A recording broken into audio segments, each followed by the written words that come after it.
السلام عليكم ورحمة الله.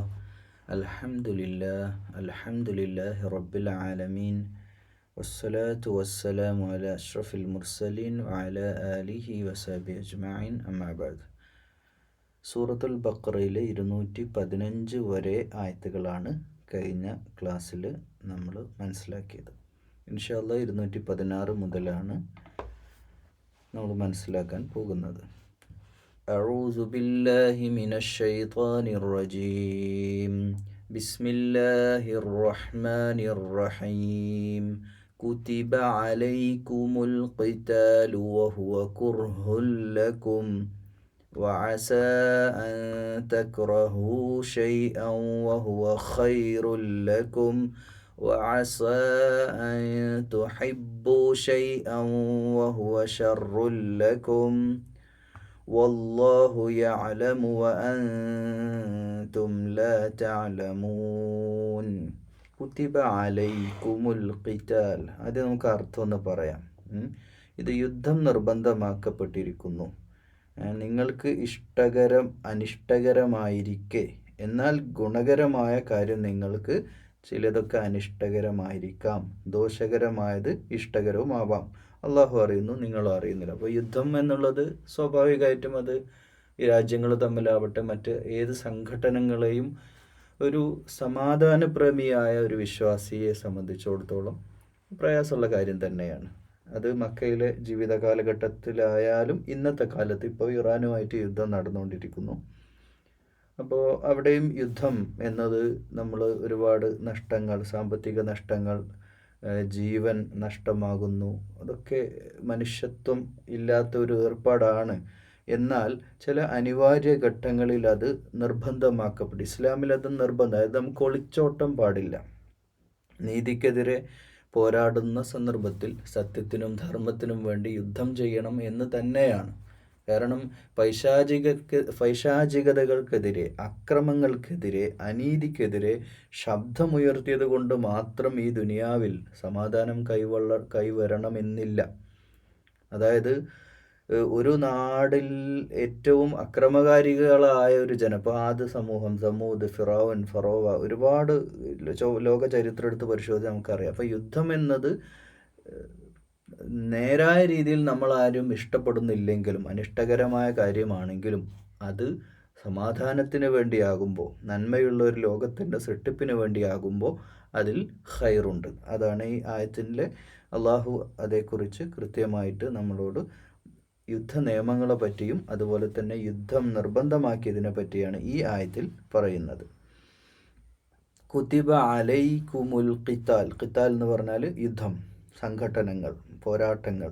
കുതിബ അലൈക്കുമുൽ ഖിതാൽ, നിങ്ങൾക്ക് യുദ്ധം ഇതാ നിർബന്ധമാക്കപ്പെട്ടിരിക്കുന്നു, ഇനി മുതൽ യുദ്ധം നിങ്ങൾക്ക് ചെയ്യാം. വഹുവ കുർഹുൽ ലക്കും, ഈ യുദ്ധം ചെയ്യാമെന്ന് പറയുന്ന ആയത്തിൻ്റെ പിന്നിൽ ഒരു കഥയുണ്ട്.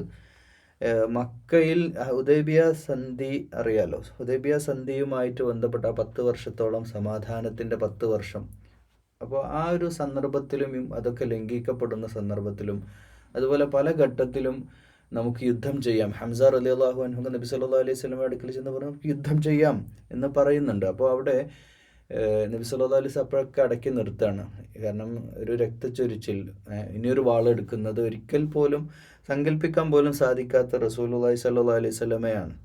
അതും വാളെടുക്കുന്ന ആർക്ക് എതിരെ? മക്കൾക്കെതിരെ വാളെടുക്കുക എന്ന് പറഞ്ഞാൽ സ്വന്തം കുടുംബങ്ങൾ, രക്തബന്ധുക്കളൊക്കെയാണ് എതിരെയുള്ളത്. പക്ഷേ ഒരു ഘട്ടത്തിൽ ബദറിൻ്റെ ചരിത്രം എടുത്ത് നോക്കിയാൽ നമുക്കറിയാൻ പറ്റും, ഒരു രീതിയിലും അവിടെ മക്കയിൽ ജീവിക്കാൻ സമ്മതിക്കുന്നില്ല. അവിടെ അവർക്ക് മര്യാദയോടെ ദീനീ നിയമങ്ങൾ, ചിട്ടവട്ടങ്ങൾ പാലിച്ചുകൊണ്ട് ജീവിക്കാനുള്ള ഒരു സാഹചര്യമില്ലാതെ അവരെ വല്ലാതെ ബുദ്ധിമുട്ടിച്ചു. അങ്ങനെ അവർ ആ നാട് വിടേണ്ട അവസ്ഥ, അതും സ്വത്തും നാടും വീടൊക്കെ ഉപേക്ഷിച്ച് അവർ മറ്റൊരു നാട്ടിൽ പോയി ജീവിക്കണം. അവിടെയും വന്ന് പ്രശ്നങ്ങളുണ്ടാക്കിയതിലപ്പുറം യുദ്ധം ചെയ്യാൻ വേണ്ടി അങ്ങോട്ട് മദീനയിലേക്ക് വരികയാണ്. പിന്നെ മദീനയെ അറ്റാക്ക് ചെയ്യണ്ട എന്നുള്ളത് കൊണ്ട് മാത്രം, ഒരു പ്രതിരോധത്തിന് വേണ്ടി മാത്രം, ഡിഫെൻഡ് ചെയ്യാൻ, അതിനെ തടുക്കാനാണ് അവർ 313 പേര് ബദറിലേക്ക് പുറപ്പെട്ടത്. മദീനക്ക് പുറത്ത് വെച്ചിട്ട് തന്നെ അവരെ പ്രതിരോധിക്കാൻ വേണ്ടിയിട്ട്. പിന്നെ ഉണ്ടായ ചരിത്രം നിങ്ങൾക്ക് എല്ലാവർക്കും അറിയുന്നതാണ്. അപ്പോൾ അതുമായിട്ട് ബന്ധപ്പെട്ടുള്ള ആയത്താണ്. യുദ്ധം നിങ്ങൾക്ക് അനുവദിക്കപ്പെട്ടിരിക്കുന്നു, അല്ലെങ്കിൽ നിങ്ങൾ ചെയ്യേണ്ടിയിരിക്കുന്നു. വഅസ അൻ തക്റഹു ഷൈഅൻ വഹുവ ഖൈർ. വഅസ വഹുവ കുർഹുൻ ലഹു എന്ന് പറഞ്ഞാൽ കരിഹ എന്ന് പറഞ്ഞാൽ വെറുപ്പ് കേട്ടോ. കുർഹുൻ, നിങ്ങൾക്കത് വെറുപ്പുള്ളതാണെങ്കിൽ നിങ്ങൾ ചെയ്യേണ്ടിയിരിക്കുന്നു. വഅസ അൻ തക്റഹു ഷൈഅൻ വഹുവ ഖൈറുൽ ലക്കും. എന്നാൽ വഅസാദായേക്കാം അൻ തക്റഹു ഷൈഅൻ വഹുവ ഖൈറുൽ ലക്കും. അത് നിങ്ങൾക്ക് ഖൈറായേക്കാം. നിങ്ങൾക്ക് വെറുപ്പാണെങ്കിലും അത് നിങ്ങൾക്കത് ഖൈറാവും. വഅസ അൻ തുഹിബ്ബു ഷൈഅൻ വഹുവ ഷർറുൽ ലക്കും. എന്നാൽ ഇനിയിപ്പോൾ ചില കാര്യങ്ങൾ നിങ്ങൾ ഇഷ്ടപ്പെടുന്നത് കൊണ്ട് ചിലപ്പോൾ ഷെറായിരിക്കും ഉണ്ടാവുക. നിങ്ങൾ യുദ്ധം ആഗ്രഹിക്കാതിരുന്ന അതുകൊണ്ട് ചിലപ്പോൾ ഷെറ ഉണ്ടാവുക. ഉദാഹരണമായിട്ടൊരു കാര്യം പറയാം. ഒരു നാട്ടിൽ ലഹരി ധാരാളമായിട്ട്, ഇപ്പം നമ്മുടെ നാട്ടിലൊക്കെ പല ലഹരി വസ്തുക്കളും യുവജനങ്ങൾക്കിടയിലും സാർവത്രികമായിട്ട് ഉപയോഗിക്കുന്ന ഒരവസ്ഥയിലേക്ക് നാട് നീങ്ങിക്കൊണ്ടിരിക്കുകയാണ്.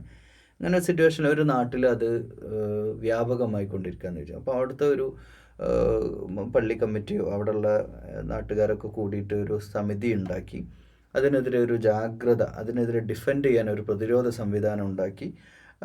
കുറച്ച് കടുത്ത ഭാഷയിൽ തന്നെ കൈക്ക് പിടിക്കേണ്ടി വരും. കാരണം ഇത് മറ്റ് യുവതലമുറയിലേക്ക്, പുതുതലമുറയിലേക്ക് നന്നായിട്ട് വ്യാപിപ്പിച്ചു തുടങ്ങി. നമ്മുടെ മക്കളൊക്കെ ഇതിന് ഇരയാക്കപ്പെടുമെന്ന് മനസ്സിലാക്കിയ നാട്ടുകാരിറങ്ങിയിട്ട് കൈകാര്യം ചെയ്യുന്ന ഒരവസ്ഥയിലേക്ക് പോലീസ് സംവിധാനങ്ങൾ ഉപയോഗപ്പെടുത്തിക്കൊണ്ട് തന്നെ ഇത് അങ്ങാടിയിൽ വെച്ച് കൈകാര്യം ചെയ്യുമെന്ന രീതിയിൽ പോസ്റ്ററുകളൊക്കെ എഴുതി ഒരു ശക്തമായ ഒരു പ്രതിരോധം, ഒരു ഭാഷയിൽ പറഞ്ഞ ഒരു യുദ്ധം, ഇതിനെതിരെ ലഹരിക്കെതിരെ ഒരു യുദ്ധം ഒരു നാട്ടുകാർ തീരുമാനിച്ചു എന്ന് വിചാരിക്കുക. അത് തീരുമാനിച്ച ശേഷം ഒരുപാട് മാറ്റങ്ങൾ ആ നാട്ടിലുണ്ടായി. ആളുകൾ ഭയപ്പെടാൻ തുടങ്ങി. പണ്ടൊക്കെ പൊതുവെ പുറത്തിറങ്ങി അങ്ങാടിയിലൊക്കെ സുലഭമായിട്ട് കിട്ടുന്നൊരവസ്ഥയാണ്. ഇതൊക്കെ മാറി മെല്ലെ മെല്ലെ ആ ടീമിനൊക്കെ വളരെ കൈകാര്യം ചെയ്ത് എവിടെയൊക്കെ ഇതിൻ്റെ സെയിൽ നടക്കുന്നത്, ഇതിൻ്റെ കാര്യങ്ങളൊക്കെ രഹസ്യമായിട്ടും പരസ്യമായിട്ടും ഒക്കെ കണ്ട് കൈകാര്യം ചെയ്ത് ആ നാടിനെ ലഹരി വിമുക്തമാക്കാൻ ആ നാട്ടിലെ ഒരു വിഭാഗം ശ്രമിച്ചു എന്ന് നമ്മൾ വിചാരിക്കുക. അതേസമയം മറ്റൊരു നാടുണ്ടെന്ന് വിചാരിക്കുക. അവിടെ ഇതിനെതിരെ ആരും രംഗത്തിറങ്ങിയില്ല. എല്ലാവരും സമാധാന പ്രേമികളായിരുന്നു. അങ്ങനെ ആ നാട് മുഴുവൻ ലഹരിക്ക് അഡിക്റ്റായി. അക്രമങ്ങളും മർദ്ദനങ്ങളും, ഒരു തലമുറ മുഴുവൻ നശിച്ചു പോയി. നിർമ്മാണാത്മകമായിട്ട് ഒന്നും ചെയ്യാൻ പറ്റാതെ ആ നാട് മുഴുവൻ നശിച്ചു പോകുന്നൊരവസ്ഥ. അപ്പം നമ്മൾ വിചാരിക്കുന്ന പോലെ അല്ല. വലിയ ഷർറിനെ ഒഴിവാക്കാൻ ചെറിയ ഷർറ് കൊണ്ട് നമുക്ക് സാധിക്കുമെങ്കിൽ അത് തന്നെയാണ് നല്ലത്. വല്ലാഹു യഅലമു വഅൻതും ലാ തഅലമൂൻ. നിങ്ങൾ അറിയാത്ത കാര്യങ്ങൾ അള്ളാഹു അറിയുന്നവനാണ്. വഅൻതും ലാ തഅലമൂൻ. നിങ്ങളുടെ അറിവില്ലാത്ത പലതും അള്ളാഹുവിൻ്റെ അറിയുന്നു, നിങ്ങളത് അറിയുന്നില്ല എന്ന ആയത്താണ്. യസ്അലൂനക അനിശ് ശഹ്രിൽ ഹറാമി ഖിതാലിൻ ഫീഹി قل قتال فيه كبير وصد عن سبيل الله وكفر به والمسجد الحرام إخراج أهله منه أكبر عند الله والفتنة أكبر من القتل. ഇത് വലിയൊരായത്താണ്. ഫിത്ന, ഖത്ൽ, യുദ്ധത്തെക്കാൾ വലുതാണ് ഫിത്ന, കുഴപ്പമുണ്ടാക്കുക എന്നുള്ളത്. ولا يزالون يقاتلونكم حتى يردوكم عن دينكم إن استطاعوا ومن يرتدد منكم عن دينه فيمت وهو كافر فأولئك حبطت أعمالهم في الدنيا والآخرة وأولئك أصحاب النار هم فيها خالدون. അപ്പോൾ ഇവിടെ ഒരു മാസത്തെപ്പറ്റി, ഏത് മാസത്തെപ്പറ്റി? ആദരണീയമായ മാസം, യുദ്ധം നിഷിദ്ധമാക്കപ്പെട്ട മാസങ്ങളെ പറ്റിയാണ്. ആദരണീയമായ, ഇപ്പം ആളുകൾ ചോദിക്കുന്ന ചോദ്യമാണ്, യുദ്ധവുമായിട്ട് നിയമങ്ങളൊക്കെ പറയുമ്പോൾ ഇന്ന മാസങ്ങളിൽ യുദ്ധം ചെയ്യാൻ പാടില്ല എന്നല്ലേ എന്ന് ജനങ്ങൾ ചോദിക്കാൻ തുടങ്ങും. അപ്പോൾ അവരോട് പറയാം, അതെ, അത് യുദ്ധം അങ്ങനെ ചെയ്യുന്നത് ഗുരുതരമായ തെറ്റ് തന്നെയാണ്. എന്നാൽ ഇവിടെ ഒരു പ്രശ്നമുള്ളത്, നമ്മളോടിപ്പോൾ നല്ല മാസം നോക്കിയായിരിക്കില്ലല്ലോ ശത്രുക്കൾ യുദ്ധം ചെയ്യാൻ വരും. അങ്ങനെ യുദ്ധം ചെയ്യുന്ന സന്ദർഭത്തിൽ അള്ളാഹുവെ നിഷേധിക്കുക, മസ്ജിദുൽ ഹറാമിൽ വിലക്കേർപ്പെടുക, അതായത് ആരാധനാലയങ്ങളിൽ അക്രമങ്ങൾ നടത്തുക, അപ്പോൾ അതിൻ്റെ അവകാശികളെ പുറത്താക്കുക. അപ്പോൾ ഇതൊക്കെ മക്കം ഫത്തഹിൻ്റെ ഒക്കെ മുമ്പ് നടന്ന മദീന കാലഘട്ടത്തിൽ അവതരിക്കപ്പെട്ട ആയത്തുകളാണ്, നിർദ്ദേശങ്ങളാണ്. അപ്പം ഇത് മക്ക ജയിച്ചടക്കിയ ശേഷം ഇങ്ങനെ ആയത്തിൻ്റെ ആവശ്യമില്ലല്ലോ. സ്വന്തം ജനത്തെ നാട്ടിൽ നിന്ന് പുറത്താക്കുകയും ഒക്കെ ചെയ്യുന്ന ഈ ഫിത്നകൾ, സ്വന്തം നാട്ടിൽ നിന്ന് അന്യായമായിട്ട് പുറത്താക്കപ്പെടുക, മസ്ജിദുകളെ കേന്ദ്രീകരിച്ചുള്ള ആക്രമണങ്ങൾ നടത്തുക, അതുപോലെ തന്നെ നിഷേധം, അവർ അള്ളാഹുവെ നിഷേധത്തിൽ തുടരുകയും ചെയ്യുക, ഇതൊക്കെ ചെയ്ത് ഫിത്ന ഉണ്ടാക്കുക. ഈ ഫിത്ന കൊലയേക്കാൾ ഗൗരവമുള്ള വിഷയമാണ്. അതുകൊണ്ട് ആദരണീയ മാസമായാലും നിങ്ങൾ പോയി യുദ്ധം ചെയ്തോളൂ എന്ന് തന്നെ രീതിയിലാണ് ഇവിടെ പറയുന്നത്. എന്നിട്ട് അതിൻ്റെ അവസാനത്തിൽ പറയണ വൽഫിത്തിന് തക്ബർ എന്ന് പറഞ്ഞിട്ട് ഖാത്തിലുദൂനക്കും ദീനുസ്സത്താവും, നിങ്ങൾ ദീനിൽ തന്നെ അടിയുറച്ച് നിൽക്കുകയും ചെയ്യുക. അതോടൊപ്പം നിങ്ങൾ സത്യനിഷേധിയായിട്ട് ആരെങ്കിലും ഫയമുത്ത് വഹുവ കാഫിറും ഫൗലായിക ഹബിത്തത അഅമാലുഹും ഫി ദുനിയ വൽ ആഖിറ, ഈ ദുനിയാവിലും പരലോകത്തിലും അവൻ്റെ കർമ്മങ്ങൾ ഇഹ്തിലും പരത്തിലും പാഴായി പോവുകയാണ് കാഫിറായിട്ട്. അതാണ് ഇപ്പോൾ നമ്മൾ ഔലായിക അസ്ഹാബുൻ, അവർ നരകാവകാശികളാണ്, ഹും ഫീഹ ഖാലിദുൻ, അവർ നരകത്തിൽ നിത്യവാസം കൊള്ളുന്നവരുമാണ്. അപ്പോൾ അതാണ് ഇതിൻ്റെ സാരാംശം. ഇനി നമുക്ക് വേർഡ് ബൈ വേർഡ് മീനിങ് കൂടെ നോക്കാം. യസ്അലൂനക അനിശ്ശഹ്രിൽ, യസ്അലൂനക അവർ ചോദിക്കുന്നു, അനിശ്ശഹ്രിൽ ഹറാം, ആ ഷെഹ്റുൽ പുണ്യമാസത്തിൽ ഖിതാലും ഫീ ചെയ്യണമോ എന്ന്. ഖുൽ അവരോട് പറഞ്ഞേക്കുക, ഖിതാലും ഫീ കബീർ, അത് ഒരു വലിയ കാര്യം തന്നെയാണ്. അങ്ങനെ ചെയ്യുക എന്ന് പറഞ്ഞാൽ ഒരു ഗൗരവമുള്ള കാര്യം തന്നെയാണ്. അപ്പോൾ അങ്ങനെ ചെയ്യാൻ പാടില്ല. എന്നാലാവട്ടെ വസദ്ദുൻ അൻ സബീലില്ലാഹി, അള്ളാഹുവിൻ്റെ മാർഗത്തിൽ നിന്ന് തടയുകയും എന്നിട്ട് സത്യനിഷേധത്തിൽ ഉറച്ചു നിൽക്കുകയും, അതോടൊപ്പം മസ്ജിദുൽ ഹറാമിൽ, പരിശുദ്ധമായ അതായത് മക്ക പട്ടണത്തിൽ നിന്ന് നമ്മളെ പുറത്താക്കുകയും, കുടുംബത്തിൽ നിന്നും കുടുംബത്തിൽ നിന്നൊക്കെ നാട്ടിൽ നിന്നൊക്കെ നമ്മളെ പുറത്താക്കിയിട്ട്, അതൊക്കെ വലിയ ഗൗരവമുള്ള വിഷയമാണ്. അഖ്റാജു അഹ്ലുഹു, അതിൻ്റെ അനന്തരാവകാശികൾ അവിടുന്ന് പുറത്താക്കുക. അതിൻ്റെ അനന്തരാവകാശികളായിട്ടുള്ള മുഅ്മിനീങ്ങളെ തന്നെയാണല്ലോ ഇവർ ഖുറൈശികൾ എന്ന് പറഞ്ഞാൽ. നബി സല്ലല്ലാഹു അലൈഹി വസല്ലമ യഥാർത്ഥത്തിൽ വ്യക്തിപരമായിട്ട് എടുക്കുകയാണെങ്കിൽ തന്നെ അവകാശിയാണ്. അവിടുന്നൊക്കെ അത് പുറത്താക്കപ്പെടുകയും എന്നിട്ട് അതൊക്കെ ചെയ്യുന്നത് വലിയ തെറ്റ് തന്നെ, അക്ബറുമിൻ, അത് വലിയ ഗൗരവമുള്ള വിഷയമാണ്. അതുകൊണ്ട് വൽ ഫിത്ന, ഈ ഒരു ഫിത്ന ഉണ്ടല്ലോ, ഈ ചെയ്യുന്ന കുഴപ്പങ്ങൾ ഉണ്ടാക്കുന്ന അവസ്ഥ, അത് വലിയ തെറ്റാണ്. മിനൽ ഖത്ൽ, യുദ്ധത്തെക്കാൾ, യുദ്ധമല്ല അവിടെ വിഷയം, ഇതാണ് വലിയ തെറ്റ്. അപ്പോൾ അതിനെതിരെയാണ് നമ്മൾ യുദ്ധം ചെയ്യുന്നത്. അല്ലാതെ വ്യക്തിപരമായ ഏതെങ്കിലും ശത്രുതയോ ഗോത്രത്തിൻ്റെ പേരിലോ, അല്ലെങ്കിൽ പറയപ്പെട്ട ചരിത്രത്തിൽ, അറബ് ചരിത്രത്തിൽ ഒരു ഒട്ടകം ഒരു അടുത്തുള്ള ഒരു തോട്ടത്തിൽ നിന്ന് ഒരു ഇല തിന്നതിൻ്റെ പേരിൽ വർഷങ്ങളോളം യുദ്ധം ചെയ്ത യുദ്ധ പാരമ്പര്യമുള്ള നാടാണത്. അത്രക്കും അതിനൊന്ന്, അപ്പോൾ അങ്ങനെയുള്ള നിസ്സാര വിഷയത്തിലോ ഏതെങ്കിലും ഈഗോ വിഷയത്തിൽ പരസ്പരം പോരാടിക്കാനോ എന്നല്ല പറയുന്നത്. ഇങ്ങനെയുള്ള ഫിത്നക്കെതിരെ നമ്മൾ യുദ്ധം ചെയ്യേണ്ടിയിരിക്കുന്നു.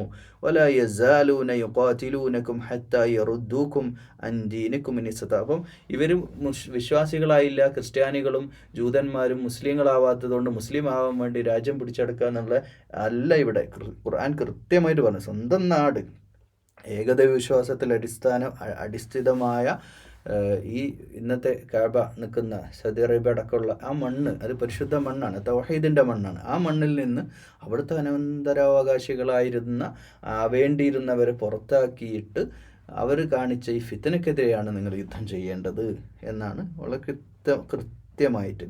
എന്നിട്ട് പറയാണ് വലാ യസാലൂന യുഖാതിൽ, അവരോട് അവരെങ്ങനെ ആയിരിക്കും, യുഖാതിലൂനകും ഹത്താ യറുദ്ദൂകും അൻ ദീനികും ഇൻ ഇസ്തതാഉ, അവരോട് യുദ്ധം ചെയ്യുന്നു, ഹത്താ യറുദ്ദുക്കും, നിങ്ങളെ മടക്കും വരെ നിങ്ങളുടെ മതത്തിൽ നിന്ന്. ഇൻ ഇസ്തതാഉ, അവർ യുദ്ധം ചെയ്യുന്ന നിങ്ങളെ ഇസ്ലാമിൽ നിന്ന്, ഇസ്ലാമിക ആദർശത്തിൽ ലാ ഇലാഹ ഇല്ലല്ലാഹ് മുഹമ്മദ് റസൂലുള്ളാഹ് എന്ന ആ ഒരു തൗഹീദിൻ്റെ ആ ഒരു ദീനീ കാര്യത്തിൽ നിന്നെല്ലാം അവർ മാറുന്നത് വരെ അവർ യുദ്ധം ചെയ്യാൻ അവർ തയ്യാറാണ്. അപ്പോൾ അവരുടെ ഉദ്ദേശം വേറെയാണ്. വമൻ യർതദിദ് മിൻകും അൻ ദീനിഹി, അപ്പോൾ ഇനി ആരെങ്കിലും അങ്ങനെ മടങ്ങാൻ ആർക്കെങ്കിലും ഉദ്ദേശം ഉണ്ടെങ്കിൽ അവന് എന്താവുക, ഫയമുത്ത് വഹുവ കാഫിർ, അവൻ സത്യനിഷേധിയായിട്ടാണ് മരണപ്പെടുക. ഫഉലൈക ഹബിതത് അഅമാലുഹും ഫി ദുനിയ വൽ ആഖിറ, അത് ഏതൊരു സത്യനിഷേധിയെ സംബന്ധിച്ചിടത്തോളം. അപ്പോൾ ഇറാൻ ഇസ്രായേൽ യുദ്ധം നടക്കുന്നു. അപ്പോൾ അവിടെ കാഫിറായിട്ടുള്ള സയനിസ്റ്റ്, ജൂതൻ നമുക്ക് പറയേണ്ടതില്ല, നമുക്ക് ജൂതനോടല്ല വെറുപ്പ്.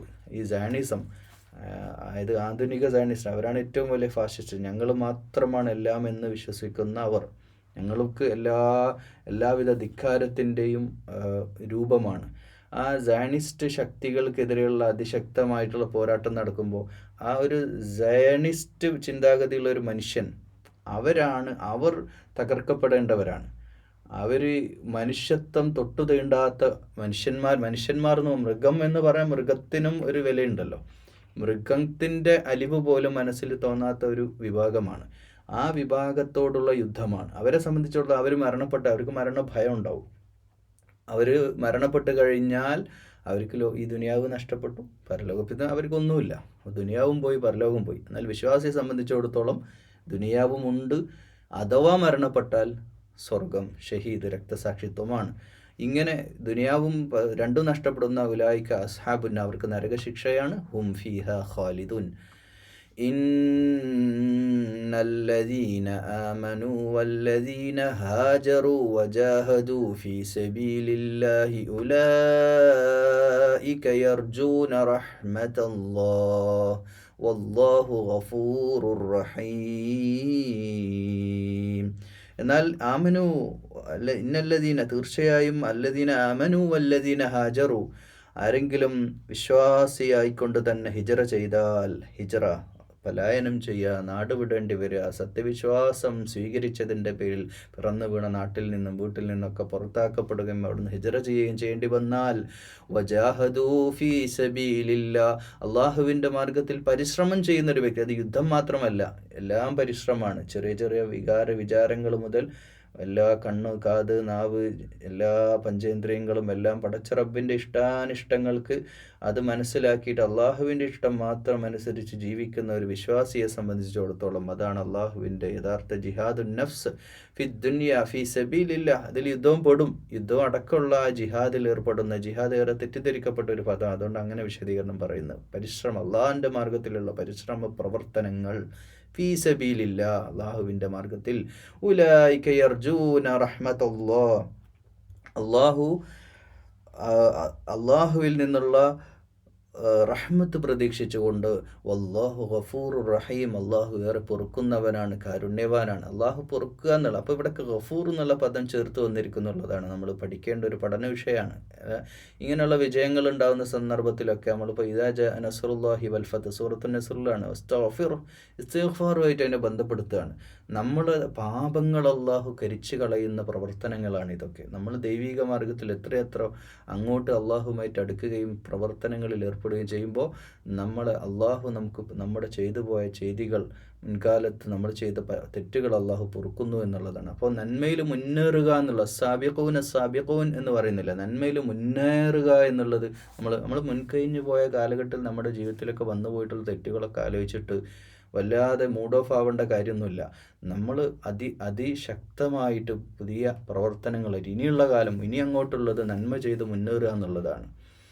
ഇനി ഇത് നിയമങ്ങൾ വിശദീകരിച്ചുകൊണ്ടിരിക്കുകയാണ്. യുദ്ധ നിയമങ്ങൾ പറഞ്ഞു. യസ്അലൂനക അനിൽ ഖംരി വൽ മൈസിർ, ഖംർ മൈസർ. ഖംർ എന്ന് പറഞ്ഞാൽ മദ്യം, മൈസർ എന്ന് പറഞ്ഞാൽ ചൂതാട്ടം, അതുമായിട്ട് ബന്ധപ്പെട്ടുള്ള പരിപാടികളൊക്കെ. യസ്അലൂനക അനിൽ ഖംരി വൽ മൈസർ, മദ്യം എന്ന് പറഞ്ഞാൽ, ഖംർ എന്ന് പറഞ്ഞാൽ മത്ത് പിടിപ്പിക്കുന്നതെന്നാണ്. അതിന് മദ്യം, വെള്ളം മാത്രമല്ല, ഇന്നത്തെ കാലഘട്ടത്തിൽ എല്ലാവിധ ലഹരി വസ്തുക്കളും അതിൽപ്പെട്ടു, ഇൻക്ലൂഡഡ് സിഗരറ്റ് അടക്കം, അതിനിപ്പോൾ പാൻ മസാല അടക്കം അതോടെ ചേർത്ത് പറയാം, ഇതൊക്കെ അതിൽ പെടുകയാണ്. കാരണം മനുഷ്യ ശരീരത്തിന് യാതൊരു ഗുണവുമില്ലാതെ മനുഷ്യന് സൂയിസൈഡ് ചെയ്യുന്നതിന് സമാനമാണ്. ഒരാൾ ഒറ്റയടിക്ക് കയറിട്ട് കെട്ടി തൂങ്ങിയോ അല്ലെങ്കിൽ തീ കൊളുത്തിയോ മരിക്കുന്നത് ഒറ്റയടിക്ക് കൊല്ലുകയാണെങ്കിൽ ഇഞ്ചിഞ്ചായി കൊല്ലുന്നതാണല്ലോ ഈ സിഗരറ്റ് അടക്കം. നിക്കോട്ടിൻ എന്ന് പറയുന്ന അതിമാരകമായ വിഷവസ്തു അല്ലേ ശ്വസിച്ച് കയറ്റുന്നത്. അതായത് ഇസ്രാഫും കൂടിയാണല്ലോ, ദുർവ്യയമാണല്ലോ, ആർക്കും ഒരു ഉപകാരമില്ലല്ലോ. മറ്റുള്ളവർക്ക് കൂടുള്ള ആളുകൾക്ക് ദോഷം ചെയ്യുന്ന ഒരു കാര്യം കൂടിയാണ്. കാരണം സിഗരറ്റ് നമ്മൾ തുടങ്ങണം, ചെറിയ ലഹരിയിൽ നിന്ന് മുതലേ നമ്മൾ തുടങ്ങണം, എന്നിട്ട് വലുതിലെത്തണം. സിഗരറ്റ് ചെറിയത് മാത്രമല്ല, ചെറിയ കുട്ടികളൊക്കെ വീട്ടിലുണ്ടെങ്കിൽ അവർക്ക് ലെൻസ് സംബന്ധമായ അസുഖങ്ങൾ, ഭാര്യയ്ക്ക് തലവേദന, ഇതെല്ലാം സമ്മാനിക്കുന്ന, അതായത് നിക്കോട്ടിൻ ഡബിളായിട്ടാണോ, ഈ കാർബൺ ഡൈ ഓക്സൈഡ് ആണല്ലോ പുറത്തേക്ക് വരുന്നത്. നമ്മൾ വിഷവായു ശ്വസിച്ച് അങ്ങോട്ട് കയറ്റിയ വിഷവായു ഡബിൾ വിഷമായിട്ടാണ് പുറത്ത് വരുന്നത്. അപ്പോൾ കൂടുള്ള ആളുകൾക്കും അത് വലിയ ബുദ്ധിമുട്ടുണ്ടാക്കുന്ന ഒരു കാര്യമാണ്. അതൊക്കെ ഉപേക്ഷിക്കണം. അതൊന്നുമായിട്ട് നമ്മളതിനൊന്നും ന്യായീകരിക്കാൻ പോകരുത്, ന്യായീകരിക്കേണ്ട കാര്യമില്ല. അപ്പോൾ തെറ്റ് തന്നെയാണ്. ഹറാം ഹറാമായിട്ട് തന്നെ നമ്മൾ മനസ്സിലാക്കണം. യസ്അലൂനക അനിൽ ഖംരി വൽ മൈസർ. പിന്നെ ചൂതാട്ടം. ഇന്നത്തെ കാലത്ത് പല രീതിയിലുള്ള പണസമ്പാദന മാർഗങ്ങളുണ്ട്. അപ്പോൾ എല്ലാം അങ്ങോട്ട് ന്യായീകരിക്കാൻ പറ്റില്ല. നമ്മൾ അധ്വാനിച്ചിട്ട് നമ്മൾ റിസ്ക് എടുത്ത് ഹലാലായ മാർഗത്തിലുള്ള സമ്പാദ്യമല്ലാതെ ഒന്നും നമ്മുടെ വയറ്റിൽ എത്തിക്കരുത്. അതുകൊണ്ട് യാതൊരു കാര്യമില്ല. അതുകൊണ്ട് നമുക്ക് വലിയ നഷ്ടങ്ങൾ തന്നെയാണ് ജീവിതത്തിൽ വരാൻ പോകുന്നത്. ഖുൽ ഫീഹിമാ ഇസ്മുൻ കബീർ വമനാഫിഉ ലിന്നാസ്. ഇവിടെ പറയുന്നത് അതിൽ ഇസ്മുൻ കബീർ, അതിൽ വലിയ തെറ്റാണ്. കാരണം ഇതുമായിട്ട് ബന്ധപ്പെട്ട ഒരു കഥയുണ്ട്, നിങ്ങൾക്ക് അറിയുന്നതാണ്. ഒരു രാജാവ് ഒരു ഓപ്ഷൻ കൊടുക്കുന്ന ഒരു സമയമുണ്ട്. ഒരു സ്ത്രീയെ വ്യഭിചരിക്കാം, അതുപോലെ തന്നെ മദ്യം കഴിക്കാം, അല്ലെങ്കിലും അങ്ങനെ 2-3 തെറ്റുകൾ പറഞ്ഞിട്ട് ഒരു ഓപ്ഷൻ മദ്യം കഴിക്കാമെന്ന് വെച്ചു. അപ്പോൾ അവന് മദ്യം സെലക്ട് ചെയ്യുന്നതോടുകൂടെ ബാക്കിയെല്ലാം ചെയ്യുകയാണ്. ഒരാളെ കൊല്ലുകയും അതുപോലെ വ്യഭിചരിക്കുകയൊക്കെ ബാക്കിയെല്ലാം അതിൻ്റെ ബൈ പ്രൊഡക്റ്റ് ആയിട്ട് വരികയാണ്. എന്ന് വെച്ചാൽ ലഹരി ഉപയോഗിക്കുന്നതോടുകൂടെ ഒരു മനുഷ്യനല്ലാതെ ആവുകയാണ്. അപ്പോൾ ഇത് വലിയ തെറ്റാണ്. ചില ഉപകാരങ്ങളുണ്ട്. ചില ഉപകാരം എന്നാൽ മെഡിസിന് വേണ്ടിയിട്ട് അത് ഇന്നും ഉപയോഗപ്പെടുന്നത്. ഇപ്പോൾ നമ്മൾ പാരസെറ്റമോളോ ഡോളോ ഒക്കെ കഴിക്കുമ്പോൾ ഒരു പരിധി വരെ അതൊക്കെ ആൽക്കഹോൾ ഇൻക്ലൂഡഡ് ആയിട്ടുള്ള, അല്ലെങ്കിൽ ലഹരി ഡ്രഗ്സ് എന്നുള്ള കോമൺ നെയിം. അപ്പോൾ ചെകുത്താൻ, അതായത് ഒരു തരം പിന്നെ ലഹരി വസ്തുക്കൾ തന്നെയാണ്. ഇപ്പം നമ്മളിപ്പോൾ അനസ്തേഷ്യ എന്തെങ്കിലും സർജറി ഒക്കെ ചെയ്യുമ്പോൾ അതൊക്കെ സൈഡ് എഫക്റ്റ് ഉള്ള വിഷയങ്ങളാണ്. പക്ഷേ അതൊക്കെ നമ്മൾ ചില അടിയന്തര ഘട്ടങ്ങളിൽ അതൊക്കെ ചെയ്യുമ്പോൾ, അപ്പം റോഡിൽ തെറിച്ച ശരീരമായിട്ട് വരുന്ന ഒരു മനുഷ്യനെ പച്ചക്ക് കുത്തി സ്റ്റിച്ച് ചെയ്യാൻ പറ്റില്ലല്ലോ. അപ്പോൾ അനസ്തേഷ്യ ചെയ്യേണ്ട സന്ദർഭത്തിൽ ചെയ്യേണ്ടി വരും. അപ്പോൾ അതൊക്കെ ഇത് തന്നെയാണ്, ലഹരി വസ്തുക്കൾ കുത്തിവെച്ചിട്ട് തന്നെയാണ് ഇതൊക്കെ ചെയ്യേണ്ടി വരിക. അല്ലെങ്കിൽ ഇപ്പോൾ പെയിൻ കില്ലേഴ്സ് മരുന്നുകളൊക്കെ നമ്മൾ ഉപയോഗിക്കുന്നുണ്ട്. അപ്പം ചെറിയ ഉപകാരങ്ങളുണ്ട്. പക്ഷേ ആ ഉപകാര സന്ദർഭത്തിൽ ഉപയോഗിച്ചോളൂ ജനങ്ങൾക്ക് എന്നല്ലാതെ അത് മദ്യമായിട്ട് സേവിക്കരുത്, ലഹരി വസ്തുക്കൾ ഉപയോഗിക്കരുത്, പുകയായാലും പൊടിയായാലും എന്തായാലും അത് ഉപയോഗിക്കരുത് എന്ന് തന്നെയാണ് പറയുന്നത്. വഇസ്മുഹുമ അക്ബറു മിൻ നഫഇഹിമ. അതായത് ഉപകാരത്തെക്കാൾ ഉപദ്രവമുള്ള സാധനമാണ്. അത് ഘട്ടം ഘട്ടമായി നിരോധിക്കുന്നതിൻ്റെ ഭാഗമായിട്ട് ഏത് ജനതയോടാ പറയുന്നത്? മുന്തിരിവള്ളിച്ചെടിയുടെ ചുവട്ടിൽ മദ്യപാനിയായ ഒരുത്തൻ പാടുക, ഞാൻ മരിച്ചാൽ മുന്തിരിവള്ളിച്ചെടിയുടെ ചുവട്ടിൽ എന്നെ കബറടക്കണം, കാരണം മരണശേഷം എനിക്ക് ആ മുന്തിരിവള്ളിച്ചെടിയിലൂടെ മദ്യം കബറിലേക്ക് ഊർന്നു വന്നെങ്കിലോ. അത്രമേൽ മദ്യത്തിൽ ആഴ്ന്നു കിടക്കുന്ന ഒരു ജനതയെ, ലോകത്ത് മദ്യവിപ്ലവം നടന്നിട്ടുണ്ടെങ്കിൽ ലോക ചരിത്രം എടുത്തു കഴിഞ്ഞാൽ മദ്യമില്ലാത്ത ഒരു ലഹരി വിമുക്ത നാട് സൃഷ്ടിക്കപ്പെട്ടിട്ടുണ്ടെങ്കിൽ അത് മക്കയാണ്. 1000 വട്ടം മക്കയാണ്. വേറെ ഒരു ജനത ഇന്ന് ലോകത്ത് ഏറ്റവും കൂടുതൽ എഡ്യൂക്കേറ്റഡ് എന്ന് വിശ്വസിക്കുന്ന, നമ്മളൊക്കെ വിളിക്കുന്ന വലിയ അമ്പരചുംബികളായ വലിയ കെട്ടിടങ്ങളുള്ള, വലിയ ആധുനിക ടെക്നോളജിയൊക്കെ ഉണ്ട് എന്ന് അറിയപ്പെടുകയും അവകാശപ്പെടുകയും ചെയ്യുന്ന യൂറോപ്യൻ നാടുകളൊക്കെ എടുത്ത് പരിശോധിച്ചാൽ, അവരുടെയൊക്കെ ആഭ്യന്തര രംഗം എടുത്ത് ഉള്ളിലേക്ക് പരിശോധിച്ചാൽ അവർ വലിയ പ്രയാസത്തിലാണ്. അവരുടെ തെരുവുകൾ ഇന്ന് അവർക്ക് തന്നെ വിനയാണ്. ആ രാജ്യത്തിൻ്റെ നിർമ്മാണാത്മകതയെ, ചലനാത്മകതയെ മുഴുവൻ നശിപ്പിച്ച് ആ എല്ലാം യുവജനത നല്ലൊരു വിഭാഗം മദ്യത്തിന് അഡിക്റ്റായി എന്നുള്ളത് അവർ നേരിടുന്ന ഏറ്റവും വലിയൊരു ചാലഞ്ചാണ്. അവരിന്ന് ക്യാമ്പയിനിങ് നടത്തിക്കൊണ്ടിരിക്കുകയാണ് ലഹരിക്കെതിരെ. സർക്കാർ തലത്തിൽ തന്നെ സംവിധാനങ്ങളും കൗൺസിലിംഗ് സെൻ്ററുകളൊക്കെ ആരംഭിക്കേണ്ട ഗതികേടിലേക്ക് അവരെത്തിയിട്ടുണ്ട്. സമീപകാലത്ത് നമ്മൾ എത്തിക്കൊണ്ടിരിക്കുകയാണ്. അപ്പോൾ അതിനെതിരെ മുസ്ലിം കമ്മ്യൂണിറ്റി എന്നുള്ള ഒരു കമ്മ്യൂണിറ്റി, സമുദായം എന്നുള്ള അർത്ഥം, ദീനിയായിട്ടുള്ള ഒരു കമ്മ്യൂണിറ്റി എന്നുള്ള അർത്ഥത്തിൽ നമ്മൾ ആ ഭാഗത്തേക്ക് അടുക്കൂല എന്നുള്ളതാണ്. നിങ്ങൾ ഇത് കേൾക്കുന്ന നിങ്ങളാരും, ഞാനങ്ങനെ വിശ്വസിക്കുന്നു, നാവ് കൊണ്ട് ഒരിക്കൽ പോലും ജീവിതത്തിൽ ഇത് അറിഞ്ഞുകൊണ്ട് നമ്മളാരും മദ്യമോ ലഹരി വസ്തുക്കളോ ഉപയോഗിക്കില്ല എന്നുള്ളതാണ്. അതൊരു വിശ്വാസിയെ സംബന്ധിച്ച് അങ്ങനെയാണ്. അതാണ് ഇസ്ലാം നമുക്ക് മനുഷ്യ നന്മക്ക് വേണ്ടിയുള്ളതാണ്. നമ്മൾ അഭിമാനം കൊള്ളണം ഇത്തരം വിഷയമൊക്കെ നമ്മൾ പറയുമ്പോൾ. കദാലിക യുബയ്യിനുല്ലാഹു ലക്കുമുൽ ആയാതി ലഅല്ലക്കും തതഫക്കറൂൻ. കദാലിക, അത് യുബയ്യിനുല്ലാഹു ലക്കും,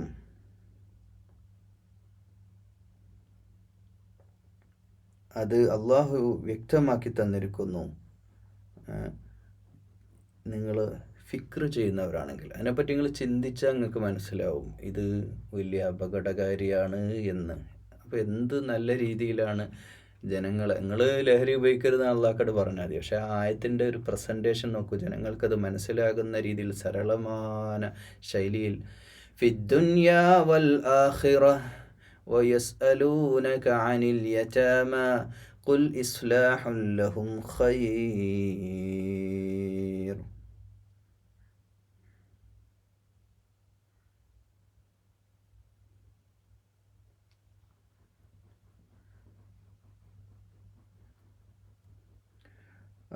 ഈ ദുനിയാവിനെ പറ്റിയും പരലോകം, ദുനിയാവ് ആഖിറം എന്നൊന്നും മലയാളം വെക്കേണ്ട കാര്യമില്ല, എല്ലാവർക്കും അങ്ങനെ തന്നെ നമ്മൾ മലയാളത്തിൽ തന്നെ പറയുന്നത് ദുനിയാവ് പരലോകം.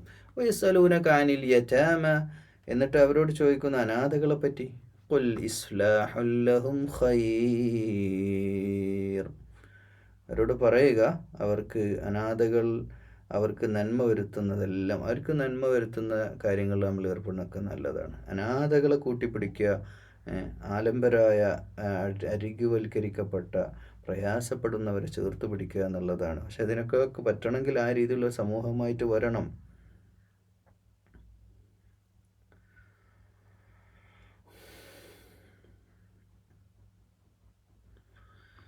وَإِن تُخَالِطُوهُمْ, നിങ്ങളോടൊപ്പം അവർ കൂട്ടുജീവിതം, അവരെ ഒരുമിച്ച് ഇഖ്വാനുക്കും, നിങ്ങളുടെ സഹോദരങ്ങളായിട്ട് തന്നെ കാണുക. പക്ഷെ ഇത് പറയുമ്പോൾ ഇന്ന് അത് എത്ര പേർക്ക് അത് ഉൾക്കൊള്ളാൻ സാധിക്കും എന്നുള്ളതാണ് ഇന്നത്തെ കാലത്ത്. ഈ കാലഘട്ടം ഒരു വിഷയമാണ്. കാരണം നമ്മളിപ്പോൾ ഇവിടെ മൈനർ ഫാമിലിയിൽ പണ്ടത്തെ കുടുംബ സംവിധാനം ഒരുമിച്ച് ജീവിക്കുന്നതിന് മാറി ഓരോരുത്തർക്കൊരു വീട് എന്നുള്ളൊരു സ്വപ്നത്തിലേക്ക് മാറുകയും ഒരു മതിൽക്കെട്ടിൻ്റെ ഉള്ളിൽ ഞാനും എൻ്റെ ഭാര്യയും മക്കളും ഒരു ചെറിയ കുടുംബ ജീവിതത്തിലേക്ക് വന്നതോടുകൂടി അതൊക്കെ ഒരു വിഷയമായിട്ട് മാറുകയാണ് കേരളീയ പശ്ചാത്തലത്തിൽ.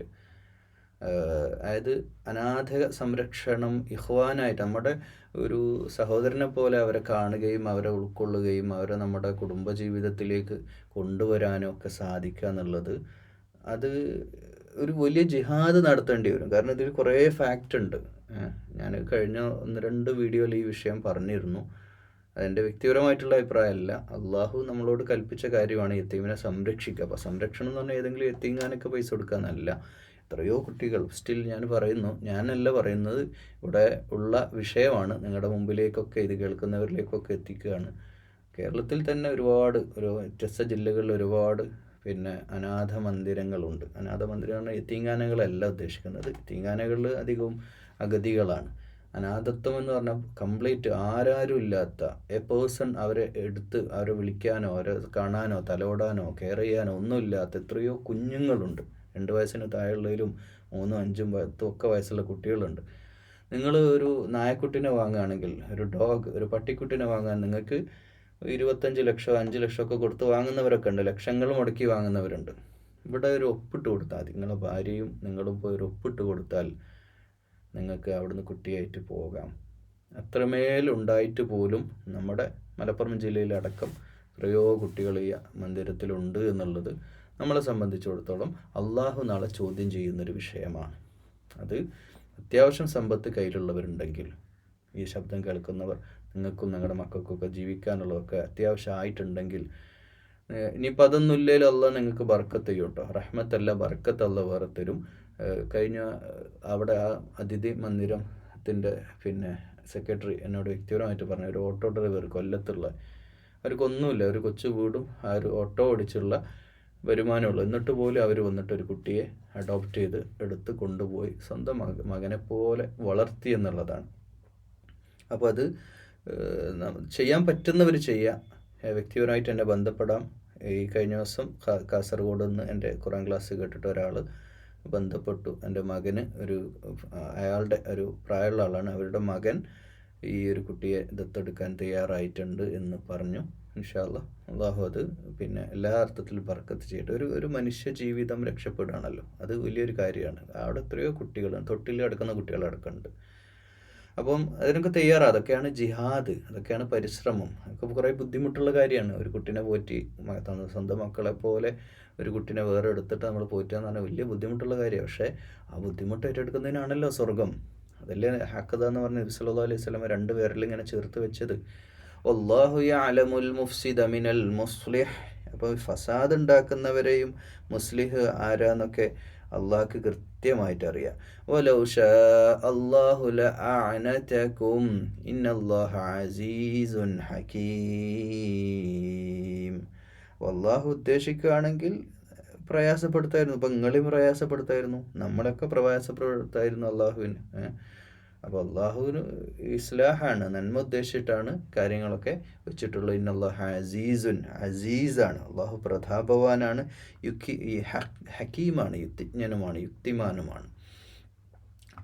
നിയമങ്ങൾ വെച്ച് നോക്കണം. അന്ന് യുദ്ധ നിയമങ്ങൾ പറഞ്ഞു, പിന്നെ യത്തീമുമായിട്ട് ബന്ധപ്പെട്ട കാര്യങ്ങൾ പറഞ്ഞു, മദ്യവുമായിട്ട് ബന്ധപ്പെട്ട വിഷയങ്ങൾ പറഞ്ഞു. ഇനി വിവാഹം, വലാ നിക്കാഹ് ഉണ്ടല്ലേ, തൻകിഹുൽ മുശ്രികാതി ഹത്താ യുഅ്മിൻ.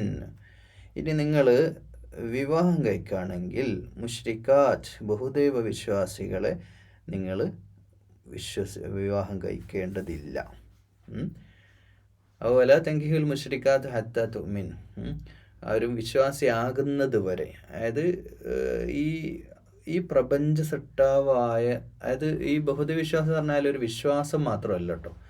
ഇത് യഥാർത്ഥത്തിൽ നമ്മുടെയൊക്കെ ഒരു അബദ്ധധാരണ ഈ വിഷയത്തിലുള്ളത്. ഇപ്പോൾ ഒരു ഹിന്ദുവിനെ കല്യാണം കഴിക്കണം എന്നല്ല ഞാൻ പറയുന്നത്, കഴിക്കണ്ട എന്നൊന്നല്ല, എൻ്റെ വ്യക്തിപരമായിട്ട് പറയല്ല. അതായത് ഈ ആയത്തിൻ്റെ അടിസ്ഥാനത്തിൽ പറയാം, മുശ്രിക്ക് എന്ന് പറഞ്ഞാൽ, ഷിർക്ക് ചെയ്യുന്ന ഒരാളെന്ന് പറഞ്ഞാൽ യഥാർത്ഥത്തിൽ അള്ളാൻ്റെ നിയമങ്ങൾ അനുസരിക്കുക എന്ന് പറയുന്നത് എന്താണ്? ഒരാൾ അള്ളാൻ്റെ നിയമം അനുസരിക്കുക ഒരു നല്ല മനുഷ്യനാവുക എന്നുള്ളതാണ്. ഒരു മുസ്ലിം എന്ന് പറഞ്ഞാൽ ഷജറത്തുൻ ത്വയ്യിബ, ഒരു നന്മ മരമായിരിക്കും.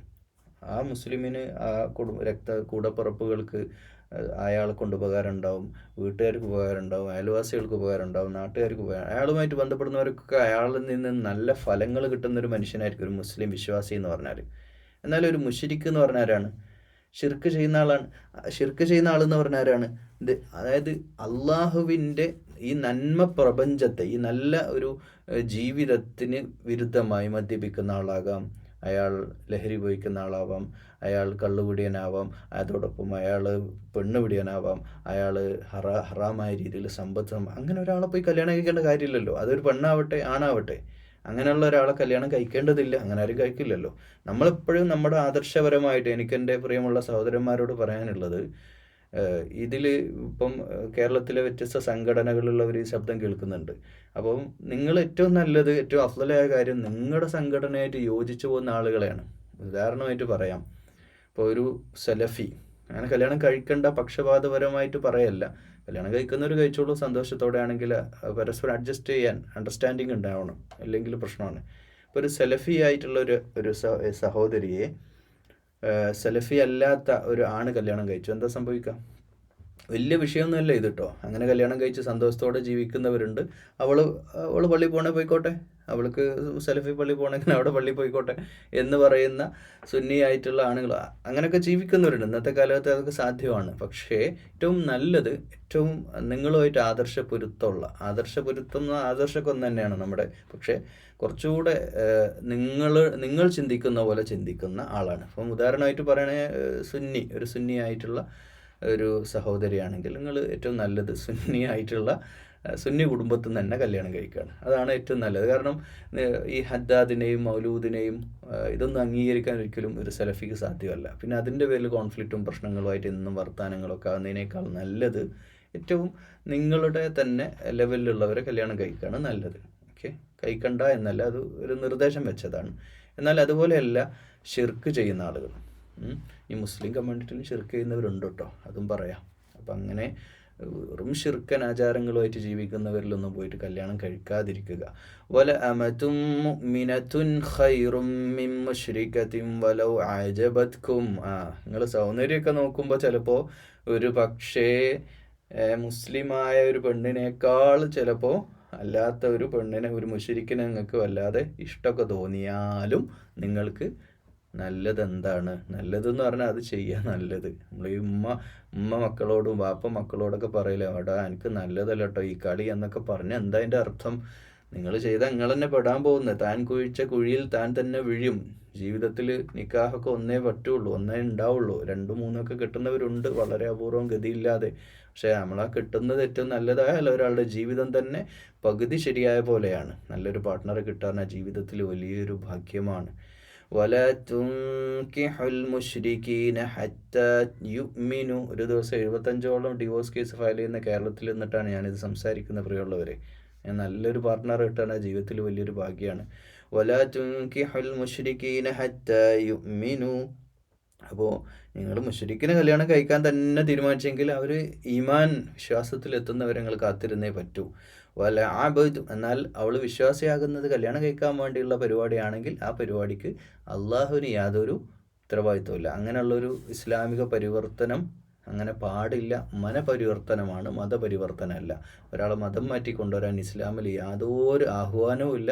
ഒരാൾ അള്ളാഹുവിൻ്റെ വെളിച്ചത്തിലേക്ക്, ഹിദായത്തിലേക്ക്, സന്മാർഗത്തിലേക്ക് വരുന്നുണ്ടെങ്കിൽ അവരെ വെൽക്കം ചെയ്യുക. അല്ലാതെ പിടിച്ച് നിർബന്ധമായിട്ട് ലാ ഇക്റാഹ ഫിദ്ദീൻ ഒരാളെ കൊണ്ടുവരാനും ഒരാളെ ഇവിടെ ചുമതലപ്പെടുത്തിയിട്ടില്ല. അത് ബൈ ഫോഴ്സ് തോക്കിൻ്റെ അല്ലെങ്കിൽ ഏതെങ്കിലും രീതിയിലുള്ള ഫോഴ്സ് ചെയ്തിട്ട് കൊണ്ടുവരാൻ നമുക്ക് പാടില്ല. അതിപ്പം ഈ ഇസ്ലാമിക രാജ്യമായിട്ട് ഇസ്ലാമിക് ഗവൺമെൻറ് ഉള്ള നാടുകൾ, ഇപ്പോൾ യു എയിലൊക്കെ 200ഓളം രാജ്യത്തെ ആളുകളുണ്ട്. യു എക്ക് പറഞ്ഞൂടെ ഇവിടെ ഉള്ളവരൊക്കെ ഇസ്ലാം സ്വീകരിച്ചിട്ട് ഇവിടെ പണിയെടുത്താൽ മതിയെന്ന്?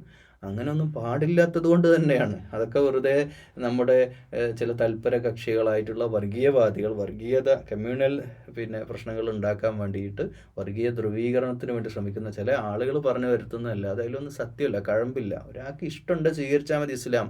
അത് മുസ്ലിങ്ങളോടും അങ്ങനെ തന്നെ. നിങ്ങൾ മുസ്ലിമായി ജീവിക്കണം നിർബന്ധമൊന്നുമില്ല. നിങ്ങൾക്ക് കാഫിറായിട്ട് ജീവിക്കണം, നിങ്ങൾ ജീവിച്ചോളൂ. പക്ഷേ അനന്തരഫലത്തെ പറ്റി കൃത്യമായിട്ട് അള്ളാഹ് പറയുന്നത് നിങ്ങൾക്ക് കഠിനമായ ശിക്ഷയാണ്. ഖാലിദീന ഫിഹാ, നിത്യവാസം നരകത്തിൽ നിങ്ങൾ അവിടെ സീറ്റ് ഉറപ്പിച്ചോളൂ എന്ന് പറയുന്നുണ്ട്. എന്നാൽ വിശ്വാസിയായി ജീവിച്ചാൽ സ്വർഗമുണ്ട് തന്നെയാണ് ഖുർആൻ ആകത്തുക പറഞ്ഞുകൊണ്ടിരിക്കുന്നത്. ആ ജീവിതം അങ്ങനെ ജീവിതം ആവണമെന്നേ ഉള്ളൂ.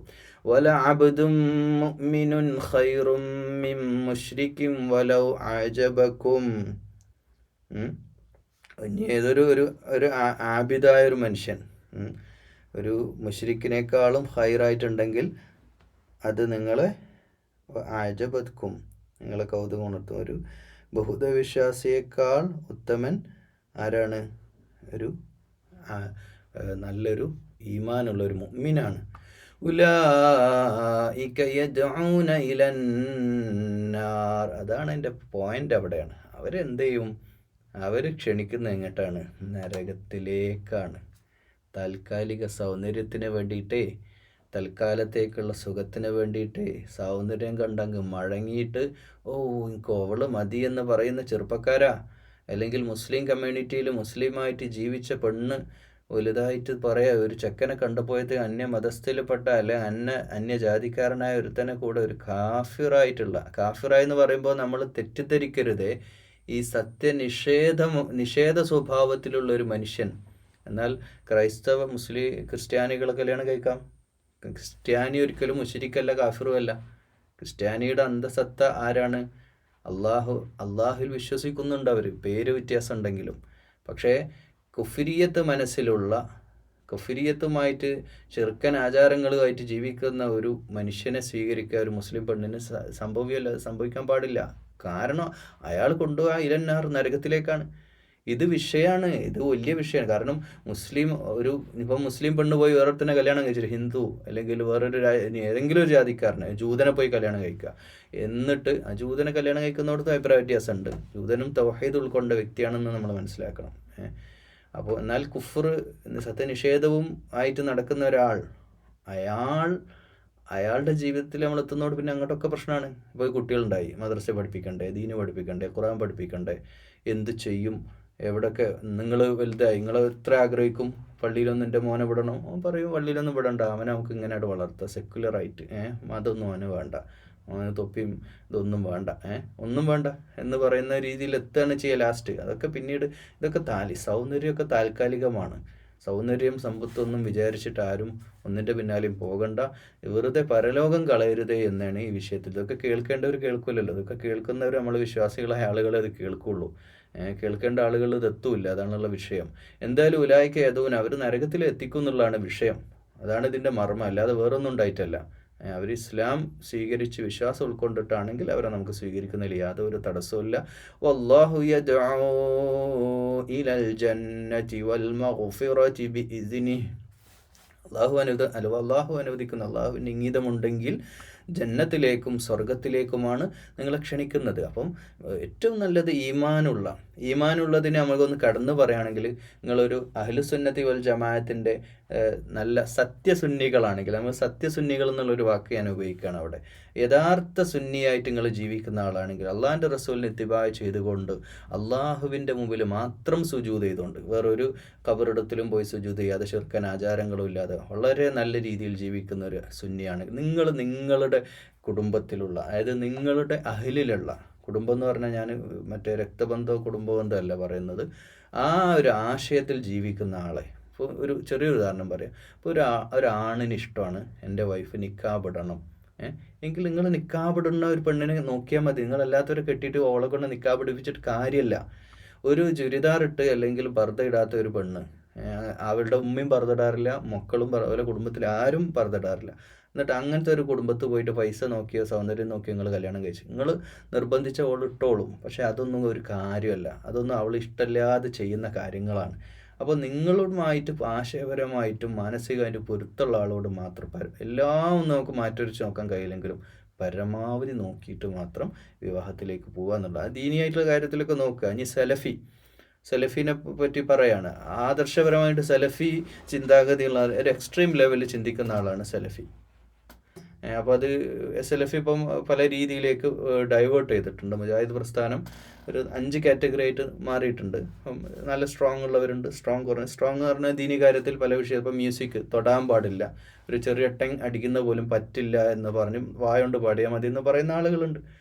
അപ്പോൾ അവരെ സംബന്ധിച്ചിടത്തോളം ഇതൊന്നും ആസ്വദിക്കാത്ത ഒരു പെണ്ണ് അവരുടെ ജീവിതത്തിൽ കയറി വരിക, സിനിമ കണ്ട് നടക്കുന്ന ഒരു പെണ്ണ് കയറി വരുമ്പോൾ ഉണ്ടാവുന്ന കോൺഫ്ലിക്റ്റുകൾ ഒഴിവാക്കാൻ ഏറ്റവും നല്ലത് നിങ്ങളുടെ ആശയധാരയിലുള്ളവരുമായിട്ട് വിവാഹബന്ധത്തിൽ ഏർപ്പെടുക എന്നുള്ളതാണ്. അല്ലാതെ ഒരാളെ ഇങ്ങോട്ട് നന്നാക്കി കളയാന്നൊക്കെ വിചാരിച്ചിട്ട് കെട്ടിക്കൊണ്ടുവന്നാൽ മിക്കവാറും അവിടെ ഡിവോഴ്സും മക്കളായിരിക്കും ബലിയാടുകളാവുക. അതാണ് ആ വിഷയത്തിൽ പറയാം. അപ്പോൾ ഏറ്റവും ആശയപരമായിട്ട് യോജിപ്പുള്ളവരുമായിട്ട് ആണ് ഏറ്റവും വിവാഹം അനുയോജ്യമായിട്ടുള്ളത്. വയുബയ്യീനു. അപ്പം ഞാനെന്താ പറയുന്നത് എന്ന് വിചാരിക്കരുതേ. ഇവിടെ ഈമാനുള്ള ആള് മുശ്രിക്കുകളെ ശിർക്ക് ചെയ്യുന്നവരെ കല്യാണം കഴിക്കരുതല്ലേ അള്ളാഹ് ഖുർആനിൽ പറഞ്ഞു. അപ്പോൾ ഉസ്താദ് എന്തിനു ഉസ്താദിൻ്റെ പകുതി ചേർക്കണമെന്ന് പറഞ്ഞാൽ ഇത് എൻ്റെ വക ചേർക്കേണ്ടിയിരിക്കണം. അത് ആ കാലഘട്ടത്തിൽ അന്ന് മക്കയിൽ ഷിർക്ക് എന്ന് പറഞ്ഞാൽ എന്താ, അന്ന് മുശ്രിക്കുകളും മുസ്ലിങ്ങളേ ഉള്ളൂ. മുസ്ലിങ്ങൾക്ക് കൃത്യമായ ലീഡറുണ്ട്, കൃത്യമായ ഗൈഡൻസ് നബി സല്ലല്ലാഹു അലൈഹി വസല്ലം ഹയാത്തോടെ ജീവിച്ചിരിപ്പുണ്ട്. അതുകൊണ്ട് തന്നെ മുസ്ലിങ്ങൾ ആരാന്ന് വെച്ചാൽ കൃത്യമാണ്. പക്ഷേ ഇന്ന് മുസ്ലിം കാറ്റഗറിക്കകത്ത് ഒരുപാട് ഉപവിഭാഗങ്ങളുള്ളത് കൊണ്ടും ഷിർക്ക് ചെയ്യുന്ന മുസ്ലിങ്ങളുള്ളത് കൊണ്ടും ഈ വിഷയം ഇങ്ങനെ പറയേണ്ടിയിരിക്കുന്നു. അതുകൊണ്ടാണ് അങ്ങനെ പറഞ്ഞത്. വയുബയ്യിനു ആയാതിഹി ലിന്നാസി ലഅല്ലഹും യതസക്കറൂൻ. തസ്കിറ, അള്ളാഹു ഈ പാപമോചനത്തിലേക്കും സ്വർഗത്തിലേക്കാണ് നിങ്ങളെ ക്ഷണിക്കുന്നത്. ഇലൽ ജന്നതി വൽ മഗ്ഫിറ. അള്ളാഹു ദഅവ ചെയ്യാറില്ല, നമ്മൾ ദഅവ ചെയ്യുന്നത് അള്ളാഹു ഈ പാപമോചനത്തിലേക്കും സ്വർഗത്തിലേക്കുമാണ്. വയുബയ്യിനു ആയാതിഹി ലിന്നാസി ലഅല്ലഹും യതദക്കറൂൻ. അപ്പോൾ ജനങ്ങൾക്ക് കാര്യങ്ങൾ വ്യക്തമാക്കി തരികയാണ്. യതദക്കറൂൻ, അവർ ശ്രദ്ധിച്ച് മനസ്സിലാക്കാൻ വേണ്ടിയിട്ട്. ഇനി സ്ത്രീകളുമായിട്ട് ബന്ധപ്പെട്ട വിഷയം പറയാം. വയസ്അലൂനക അനിൽ മഹീദ്. ആർത്തവ രക്തം, ആർത്തവ സന്ദർഭമോ പിന്നെ ഒക്കെ പീരീഡിൻ്റെ ടൈമിലൊക്കെ ഉള്ള വിഷയങ്ങൾ സ്ത്രീകളുമായിട്ട് ബന്ധപ്പെട്ട് ഒരുപാട് വലിയ ചർച്ചയാണ്. ഇത് മദ്രസയിലെ കുട്ടികളെ വരെ പഠിപ്പിക്കലുണ്ട്. അപ്പോൾ ഇതൊക്കെ പഠിക്കേണ്ടതാണ്.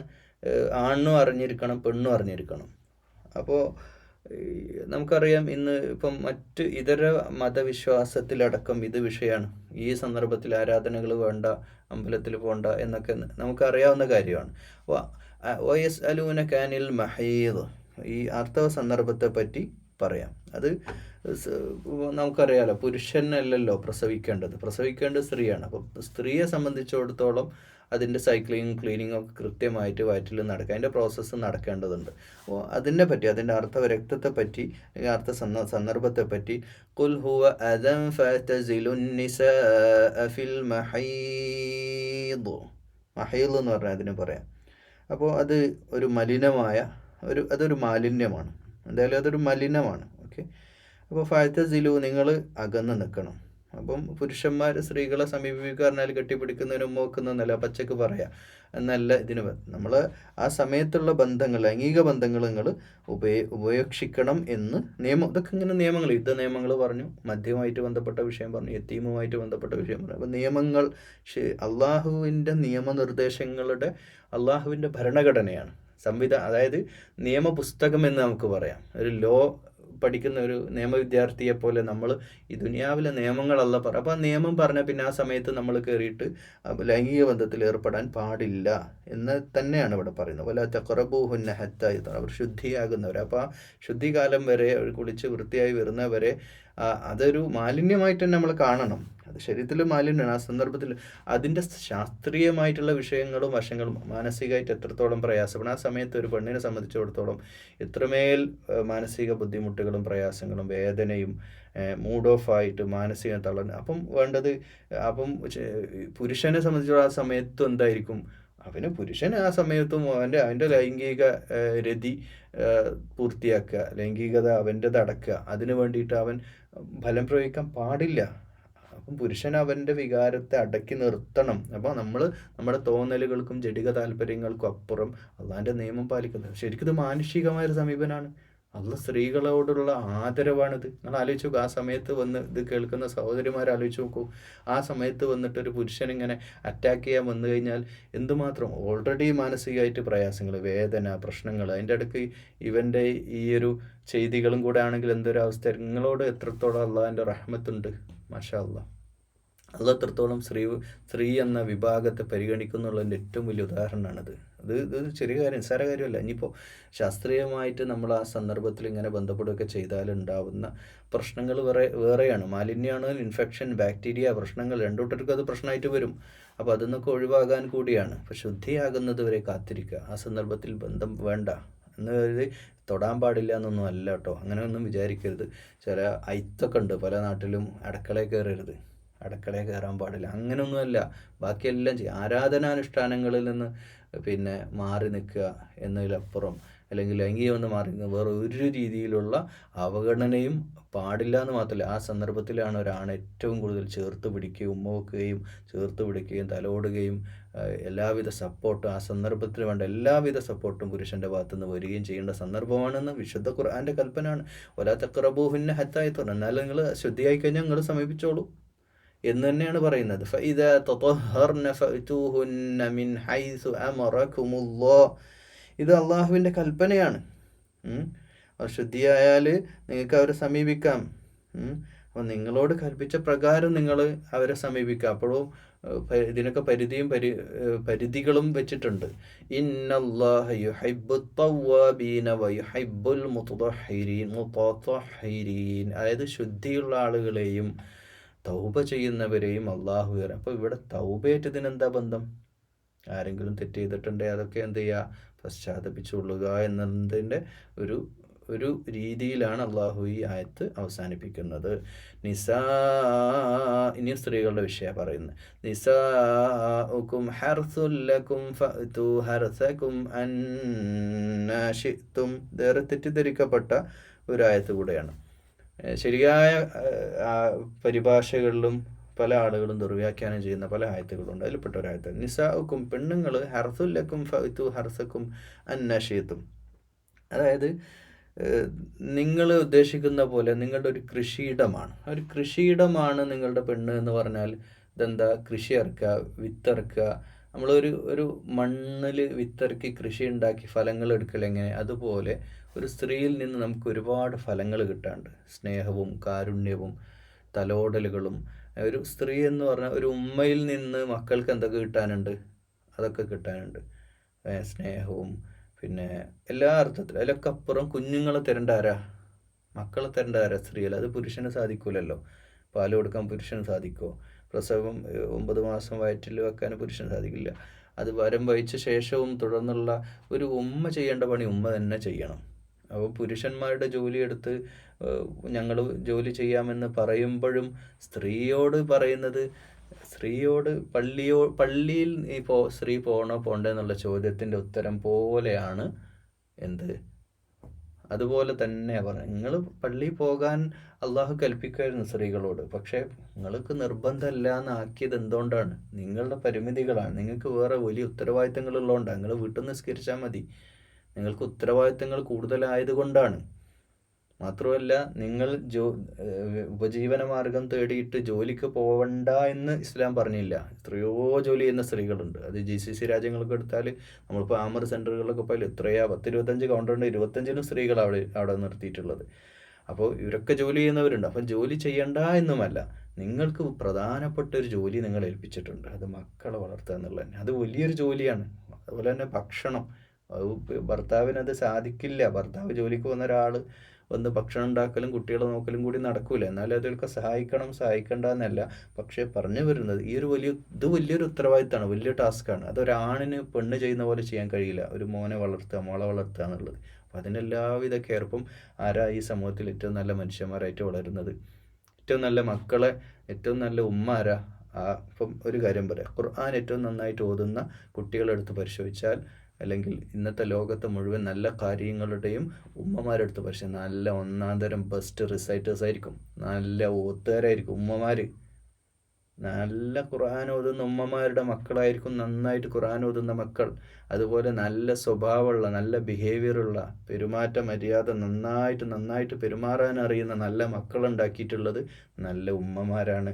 നന്നായി പാട്ട് പാടുന്ന മക്കൾ വരെ ഉമ്മമാരിൽ നിന്നാണ് കിട്ടുന്നത്. അപ്പോൾ ഉമ്മ നന്നായാൽ മക്കൾ നന്നാവുക. അപ്പം അതിൻ്റെ കൃഷിയിടം, നല്ല മക്കളുടെ പ്രോഡക്റ്റ് വരണമെങ്കിൽ നല്ല ഉമ്മയാവണം. അതുകൊണ്ട് തന്നെയാണ് വിശ്വാസിയായ ഒരു മുഅ്മിനോട് നല്ല പെണ്ണിനെ തേടി പിടിച്ച് കല്യാണം കഴിക്കണേ എന്ന് വിശുദ്ധ ഖുർആൻ്റെ ആഹ്വാനാണ്. നിങ്ങൾ എവിടെയെങ്കിലും പോയി സൗന്ദര്യമോ എന്തോ കണ്ടിട്ട്, സമ്പത്തോ കണ്ടിട്ട് എടുത്ത് ചാടിയിട്ട് പോയി കല്യാണം കഴിക്കാൻ നിൽക്കണ്ട. അല്ലെങ്കിൽ വേറെ എന്ത് കാര്യമാവട്ടെ, ദുനിയവിയായിട്ട് എന്ത് ലക്ഷ്യത്തിൻ്റെ പേരിൽ നിങ്ങൾ കല്യാണം കഴിച്ചോ, നിങ്ങൾ പെടും. അതുകൊണ്ട് ആലോചിച്ച് ജീവിതം കളയരുതേ എന്നാണ് ഇത് കേൾക്കുന്ന വിവാഹം കഴിഞ്ഞിട്ടില്ലാത്തവരോട് പറയാനുള്ളതും. അതുപോലെ മക്കളൊക്കെ വിവാഹപ്രായം എത്തിയിട്ടുണ്ടെങ്കിൽ പാർട്ട്നേഴ്സിനൊക്കെ വളരെ ശ്രദ്ധിച്ചിട്ട് വേണം. ഏതെങ്കിലുമൊക്കെ പോയിട്ട് പെടുത്തരുത്. മക്കളുടെ ജീവിതം കളയരുത്. ചിലപ്പോൾ നിങ്ങൾ സമ്പത്ത് നോക്കിയിട്ട്, വലിയ വീടാണല്ലോ നോക്കിയിട്ട് വേഗം എടുക്കാമെന്ന് അങ്ങ് വിചാരിക്കരുത്. വ്യക്തിയെ പഠിക്കുക. കെട്ടാൻ പോകുന്ന മകനെ കെട്ടിക്കാണെ ആ പെണ്ണിനെ പഠിക്കുക, മകളെ കെട്ടിക്കാണെ ആണിനെ പഠിക്കുക. ദീനുണ്ടോ നോക്കുക. ദീനെന്ന് പറഞ്ഞാൽ വേഷത്തിലല്ല, ദീനെന്ന് പറഞ്ഞാൽ അവൻ്റെ ജീവിതത്തിൽ അവന് ദീനുണ്ടോ എങ്കിൽ മക്കൾ രക്ഷപ്പെടും. എത്രയോ സഹോദരിമാർ പ്രയാസപ്പെട്ട്, ഞാൻ ഈ ചാനലിൽ തന്നെ ചെയ്തിട്ടുള്ള വിവാഹവുമായിട്ട് ബന്ധപ്പെട്ടുള്ള അതിൻ്റെ കമൻസിലും പേഴ്സണലായിട്ട് എത്ര പേരാ സങ്കടം പറഞ്ഞുകൊണ്ടിരിക്കുന്നത്. അറിയില്ലായിരുന്നു, ലഹരിക്ക് അടിപ്പെട്ടതായിരുന്നു. അത് ആ പെണ്ണിനെ മാത്രം പറഞ്ഞാൽ പോരാ. പെണ്ണിനെ എങ്ങനെ മനസ്സിലാക്കാൻ പറ്റും? കല്യാണം ചെറിയൊരു പെണ്ണ് 19, 20, 22 വയസ്സുള്ള ഒരു വീട്ടിൽ നിന്ന് വിദ്യാഭ്യാസം തന്നെ പൂർത്തിയാക്കാത്തൊരവസ്ഥയിൽ കെട്ടിച്ച് വിടുന്ന സന്ദർഭത്തിൽ പെണ്ണിനെ എങ്ങനെ അറിയാം ആണിൻ്റെ സ്വഭാവത്തെ പറ്റി? അതൊക്കെ പഠിക്കേണ്ടി ബാപ്പൻ്റെ ഉത്തരവാദിത്തമാണ്. അതാണ് ഒരാൾ ലഹരിക്ക് അഡിക്റ്റാന്ന് വളരെ ഈസി ആയിട്ട് കാലഘട്ടത്തിൽ മനസ്സിലാക്കാൻ പറ്റൂലേ ഒരാണിനെ പറ്റി. പക്ഷെ അത് പിന്നെ കല്യാണം കഴിഞ്ഞ് പിന്നെയാണ് അറിഞ്ഞത്. പിന്നെ അതാ കല്യാണം കഴിഞ്ഞിട്ട് വർഷങ്ങളോളം ഈ പെണ്ണിൻ്റെ പണി ലഹരിക്ക് അഡിക്റ്റായിട്ടുള്ള ഭർത്താവിനെ പരിചരിക്കലാണ്. ആലോചിച്ച് നോക്കണം. അപ്പോൾ ഇതിലൊന്നും എത്തിക്കരുത്. നിസ്കാരം ഉണ്ടോ നോക്കിയാൽ തന്നെ ഒരുവിധമൊക്കെ മനസ്സിലായി. 5 നേരം പള്ളിയിൽ പോണ ഒരുത്തനാണോ? മാഷാ അല്ലാഹ്, അതന്നെ വലിയ കാര്യം. കാരണം നിസ്കാരം എല്ലാവർക്കും നടക്കുന്ന കാര്യമല്ലേ. 5 വക്ത് നിസ്കരിക്കുക എന്നുള്ളത് അങ്ങനെ ചെയ്യുന്ന ഒരാൾക്ക് പിന്നെ ഓനക്ക് പിന്നെ തെറ്റായ വികൃതമായ ഇസ്ലാമിനെ മനസ്സിലാക്കണമെന്നുള്ളതാണ് പിന്നെ പഠിക്കേണ്ടത്. അപ്പം അങ്ങനത്തെ ഒരു പ്രശ്നം ഈ കാലഘട്ടത്തിൽ ഫേസ് ചെയ്യുന്ന, വികൃതമായിട്ടല്ല ഇസ്ലാമിനെ വളരെ ഒരു കുടുസായ ഇസ്ലാമുമായിട്ട് ജീവിക്കുക, ഒരു തരം അന്ധമായ ഇസ്ലാമുമായിട്ട് ജീവിക്കുക, വരണ്ട ഇസ്ലാം. അങ്ങനെ ഉണ്ട് അങ്ങനത്തെ ചില ആളുകളുടെ ജീവിതത്തിൽ. അതും തെറ്റായ ചില കാഴ്ചപ്പാടും തെറ്റായ ചില ഓറിയൻറ്റേഷനും വഴി അങ്ങനെ വരുന്നുണ്ട്. അതൊക്കെ നമ്മൾ പഠിച്ചിട്ട് വേണം ഒരാളെ കല്യാണം കഴിപ്പിച്ചു കൊടുക്കാൻ. അപ്പോൾ വഖദ്ദിമൂ ലി അൻഫുസികും വത്തഖുല്ലാഹ വഅലമൂ അന്നകും മുലാഖു വബശ്ശിരിൽ മുഅ്മിനീൻ. അപ്പോൾ വത്തഖുല്ലാഹ, നിങ്ങൾ അള്ളാഹുവിനെ സൂക്ഷിക്കുക, വഅലമൂ അന്നകും മുലാഖു, അള്ളാഹിനെ നമ്മൾ കണ്ടുമുട്ടേണ്ടതാണ്. അള്ളാഹിനെ കണ്ടുമുട്ടുക പറഞ്ഞാൽ വെറുതെ ഒരു മീറ്റിംഗ് അല്ല അത്. നമ്മളങ്ങനെയൊക്കെ വിചാരിക്കും. ഇങ്ങനെ അള്ളാഹിനെ കണ്ടുമുട്ടുക പറയുമ്പോൾ വളരെ നല്ല രസമുള്ളൊരു മീറ്റിംഗ്. അത് രസമുള്ള മീറ്റിംഗ് അല്ല. നമ്മുടെ മൊത്തം കാര്യം അവിടെ ചോദിക്കും. ഈ വാപ്പാനോട് ചോദിക്കും, മോളെ ആരെ പിടിച്ച് കല്യാണം കഴിപ്പിച്ചു കൊടുത്തതെന്ന്. അമാനത്താണ്. എല്ലാവരെ പറ്റിയും ചോദിക്കും. ഡിവോഴ്സിനെ പറ്റി ചോദിക്കും, ഡിവോഴ്സ് ചെയ്തവരെ പറ്റി ചോദിക്കും, എന്തിനു ചെയ്തു എന്ന് ചോദിക്കും, സമ്പത്തിനെ പറ്റി ചോദിക്കും, പൈസ ഏത് വഴി വന്നു, എങ്ങനെ കിട്ടി, 1 രൂപ ഏത് വഴി എങ്ങനെ ചെലവഴിച്ചു, എല്ലാ കാര്യവും കൃത്യമായി ചോദ്യം ചെയ്യപ്പെടുന്ന ഹിസാബിൻ്റെ സന്ദർഭമാണ് ഈ മുലാഖു എന്ന് പറഞ്ഞാൽ. അപ്പം പേടിക്കണം. നമ്മളൊക്കെ വിചാരിച്ച് നമ്മളൊന്നും ചെയ്ത് ആരും അറിയില്ല, അല്ലെങ്കിൽ നമുക്ക് പല ന്യായീകരണം ഉണ്ടാവും പല വിഷയത്തിലും. പക്ഷെ അള്ളാഹുവിന് ന്യായീകരണത്തിൻ്റെ ആവശ്യമില്ല. അവിടെ ശിക്ഷയുടെ ദിവസമാണ്. അതുകൊണ്ട് ആ ദിവസത്തെ ഭയപ്പെടുക. അതോടൊപ്പം ബഷീരിൽ മുഅ്മിനീൻ, ഒരു നാണയത്തിന് 2 വശമുണ്ട്. രണ്ടാമത്തെ വശം എപ്പോഴും ഇത് പറയും. ഖുർആനിൽ നമ്മൾ എപ്പോഴും ഈ ഒരു രീതി, മുബശ്ശിറൻ വ നദീറ, സന്തോഷ വാർത്ത മുഅ്മിനീങ്ങൾക്ക് സന്തോഷമായിരിക്കും. ബഷീരിൽ മുഅ്മിനീൻ അവർക്ക് സന്തോഷമായിരിക്കും. അല്ലാത്തൊരു ആ മുലാഖത്ത് എന്തായിരിക്കും, കണ്ടുമുട്ടൽ വലിയ പാടായിരിക്കും. വലാ തജഅലുല്ലാഹ ഉർദതൻ ലിഐമാനികും, വലാ തജഅലു, അള്ളാഹുവിൻ്റെ തടസ്സം സൃഷ്ടിക്കാം. ഐമാനിക്കും എന്ന് പറഞ്ഞാൽ അമാനത്തുകൾ, നമ്മുടെ ശബ്ദങ്ങൾ. തബറു വതത്തഖു വതുസ്ലിഹു ബൈനന്നാസ് വല്ലാഹു സമീഉൻ അലീം.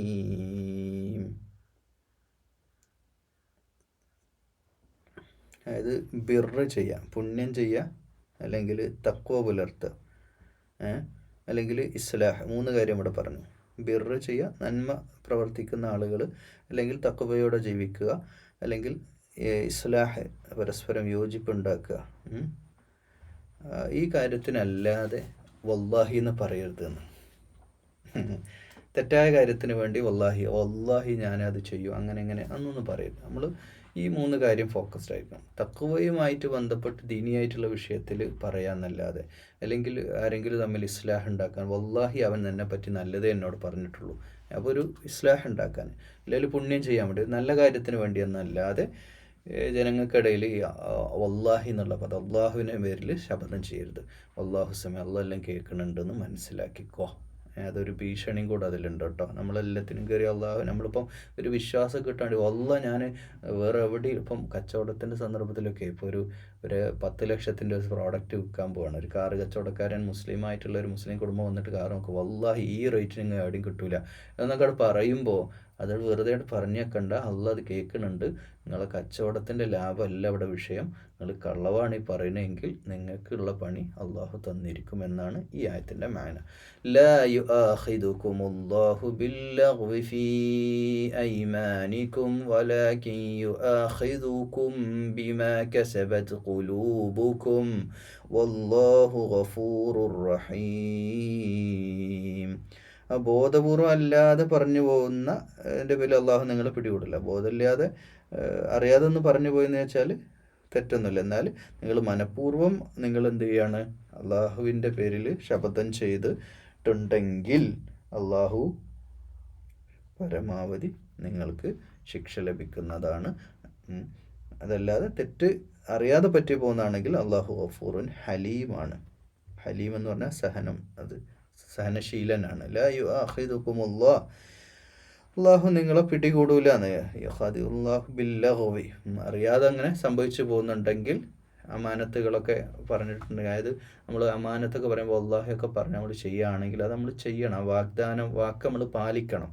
അതിപ്പോൾ നമ്മൾ അറിയാതെ നമ്മുടെ ഭാഗത്തുനിന്ന് പറ്റിപ്പോവാണെങ്കിൽ അത് ഓക്കെ, അള്ളാഹു അത് പുറത്തു തരുന്നതാണ്. എന്നാൽ നമ്മൾ ചെയ്യുന്നുണ്ടെങ്കിൽ, അത് അള്ളാഹിൻ്റെ പേരിൽ ചെയ്യുകയാണെങ്കിൽ അത് നിർബന്ധമായിട്ട് നമ്മളത് പൂർത്തീകരിക്കണം. ഇത് ഞാൻ GCCയിലൊക്കെ കണ്ടിട്ടുണ്ട്.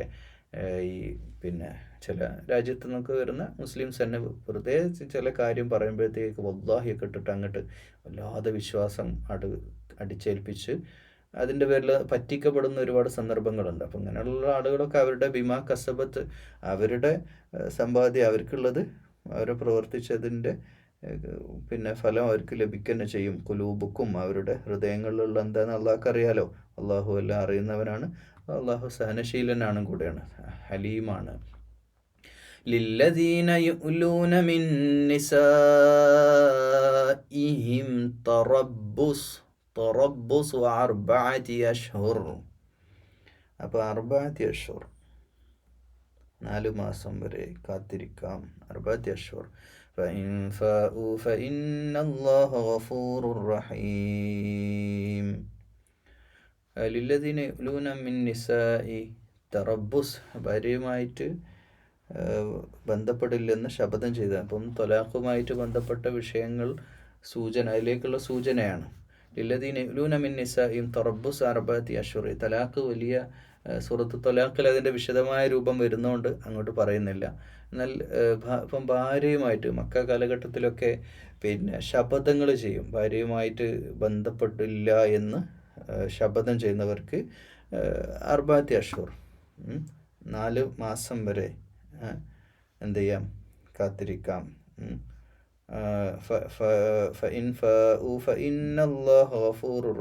അവർ മടങ്ങുകയാണെങ്കിൽ അള്ളാഹു ഏറെ പൊറുക്കുന്നവനും കാരുണ്യവാനുമാണ്. ആര് മടങ്ങുകയാണെങ്കിൽ ഇപ്പം എന്തെങ്കിലുമൊക്കെ ഫാമിലി ഇഷ്യൂസൊക്കെ ഉണ്ടാകുന്ന സന്ദർഭത്തിൽ നമ്മൾ അങ്ങനെ തീരുമാനമെടുത്ത്, ഈ തൊലാഖ് എന്നുള്ളത് മുത്തലാഖ് ഇസ്ലാമിലില്ല കേട്ടോ. അങ്ങനെ ഒന്നിച്ച് തൊലാഖ് ചെയ്യാൻ പാടില്ല, അതിനൊക്കെ നിയമമുണ്ട്. അപ്പം തൊലാഖ് ചെയ്യാൻ തന്നെ തീരുമാനിച്ചു, ഒരു നിലക്കും മുന്നോട്ട് പോകുന്നില്ല, രണ്ടുപേരുടെയും ജീവിതം കഷ്ടപ്പാടാണ്, മുന്നോട്ട് പോകാത്തൊരു വല്ലാത്തൊരു അങ്ങനെ ഒരു ഘട്ടത്തിലാണല്ലോ നമ്മൾ ഡിവോഴ്സിനെ പറ്റി ചിന്തിക്കുക. അങ്ങനെ പരസ്പരം തൊലാഖ് ചെയ്യാൻ വേണ്ടി തീരുമാനിക്കുകയാണെങ്കിൽ ആദ്യം അതിൻ്റെ ഘട്ടങ്ങളുണ്ട്. ആദ്യം തന്നെ നമ്മൾ സംസാരിക്കുക, തുറന്ന് സംസാരിക്കുക. ഒരു 10 മിനിറ്റ് സംസാരിച്ച് തീരാവുന്ന വിഷയങ്ങളെ പരസ്പരം ഉള്ളൂ, എങ്കിലത് അവിടെ തീരും. പിന്നെ മധ്യസ്ഥരെ വെച്ചിട്ട് സംസാരിക്കുക. മധ്യസ്ഥരെത്തിയില്ല, അതിനു മുമ്പ് നമ്മൾ സംസാരിക്കുക, ഭാര്യ ഭർത്താക്കൾ സംസാരിക്കുക, തുറന്ന് സംസാരിക്കുക, ഘട്ടം ഘട്ടമായിട്ട് സംസാരിക്കുക, പുറത്ത് എവിടെയെങ്കിലും പോയി സംസാരിക്കുക. ഇതൊന്നും നടക്കണില്ല, റൂം അങ്ങോട്ട് മാറിക്കിടക്കുക. എനിക്ക് അവിടെ വേറെ റൂമിൽ കിടന്നു. അപ്പോൾ പറയുന്നത് അല്ല, നമ്മളിപ്പോൾ അവിടെ അപ്പോൾ മനസ്സിലാവും നമ്മൾ അകന്നു, ശാരീരികമായിട്ട് അകന്ന ഒറ്റപ്പെടൽ തന്നെ അവൾക്ക് മനസ്സിലാവും. അവൾ വേഗം ഇവിടെ നിന്ന് പുറത്ത് റൂമിൽ തന്നെ വന്നിട്ട് കിടന്നിടുക, സാറിലേക്ക് ആവശ്യമിച്ചേക്ക് പുറത്തേക്ക്. കാരണം അവരൊന്നാവും, അത്രയൊക്കെ ഉള്ളൂ, അത്രയൊക്കെ ഉണ്ടാവുള്ളൂ കുടുംബ വിഷയങ്ങളൊക്കെ. പക്ഷേ അത് പിന്നെയും അകന്ന അകൽച്ചയൊക്കെ മാറിക്കടന്നിട്ടും പിന്നെയും വിഷയങ്ങൾ വരികയാണ്, പിന്നെയും ബുദ്ധിമുട്ടുകൾ തന്നെയാണ്. അപ്പോൾ പിന്നെ ഭർത്താവിൻ്റെ കീഴിൽ 1-ാം തൊലാഖ് സാക്ഷികൾ മുമ്പാകെ ചെയ്യുക. എന്നിട്ട് ഭർത്താവിൻ്റെ വീട്ടിൽ തന്നെ അവൾ ജീവിക്കണം. ഇത് എവിടെയും നടക്കണില്ല എന്നുള്ളതാണ്. ഒരു പള്ളി കമ്മിറ്റിയിൽ ഈ വിഷയം ഒരാൾ പറഞ്ഞപ്പോൾ അതൊന്നും ഇപ്പോഴത്തെ കാലത്ത് നടക്കില്ല എന്ന് പറഞ്ഞാൽ അതിനെ ഒഴിവാക്കുക ചെയ്തത്. ഇവരൊക്കെ പടച്ചവൻ്റെ അടുത്ത് ചോദ്യം ചെയ്യപ്പെടും കേട്ടോ. അപ്പോൾ ഇങ്ങനെയാണ് ഇതിൻ്റെ അവസ്ഥ. അപ്പോൾ പിന്നെ ഒന്നുകൂടെ ഭർത്താവിന് പിന്നെ ഈ 4 മാസം അവധി എന്നൊക്കെ പറഞ്ഞാൽ 4 മാസം തൊലാഖ് ചൊല്ലിയിട്ട് ഒരു പെണ്ണൊരു വീട്ടിൽ തന്നെ നിന്നാൽ എങ്ങനെ ഉണ്ടാവും? സ്വാഭാവികമായിട്ടും മിക്കവാറും അവർ വീണ്ടും ഒന്നിക്കാൻ തന്നെയാണ് സാധ്യത, 99% സാധ്യത.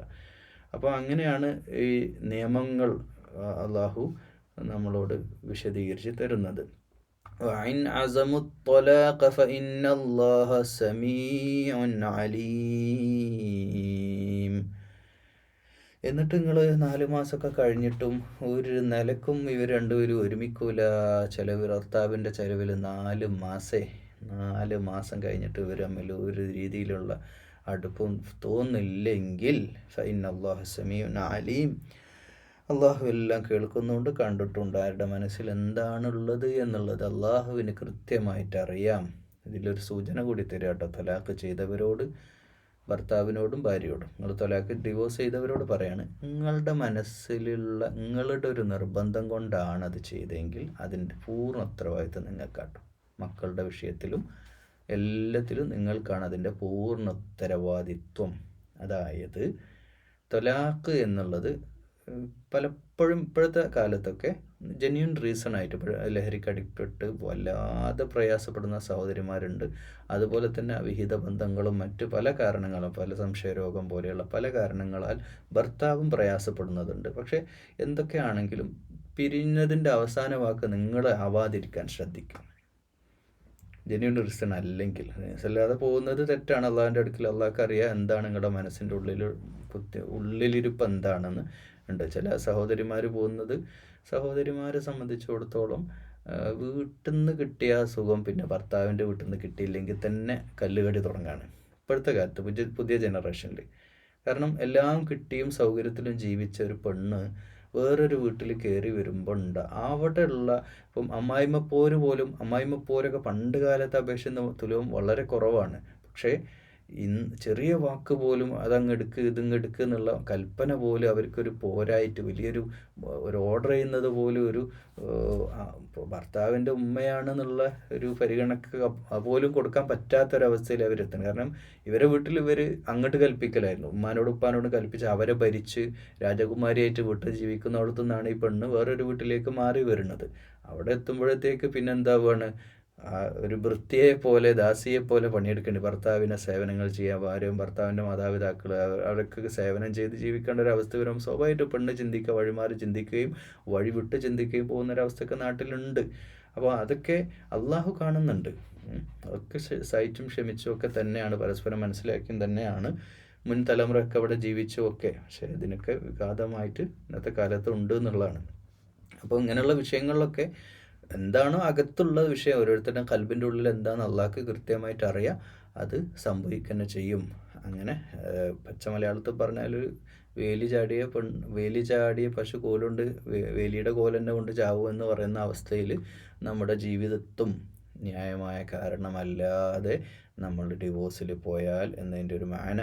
വൽ മുത്തല്ലഖാതു യതറബ്ബസ്ന ഫഅൻഫുസിഹിന്ന സലാസത ഖുറൂ,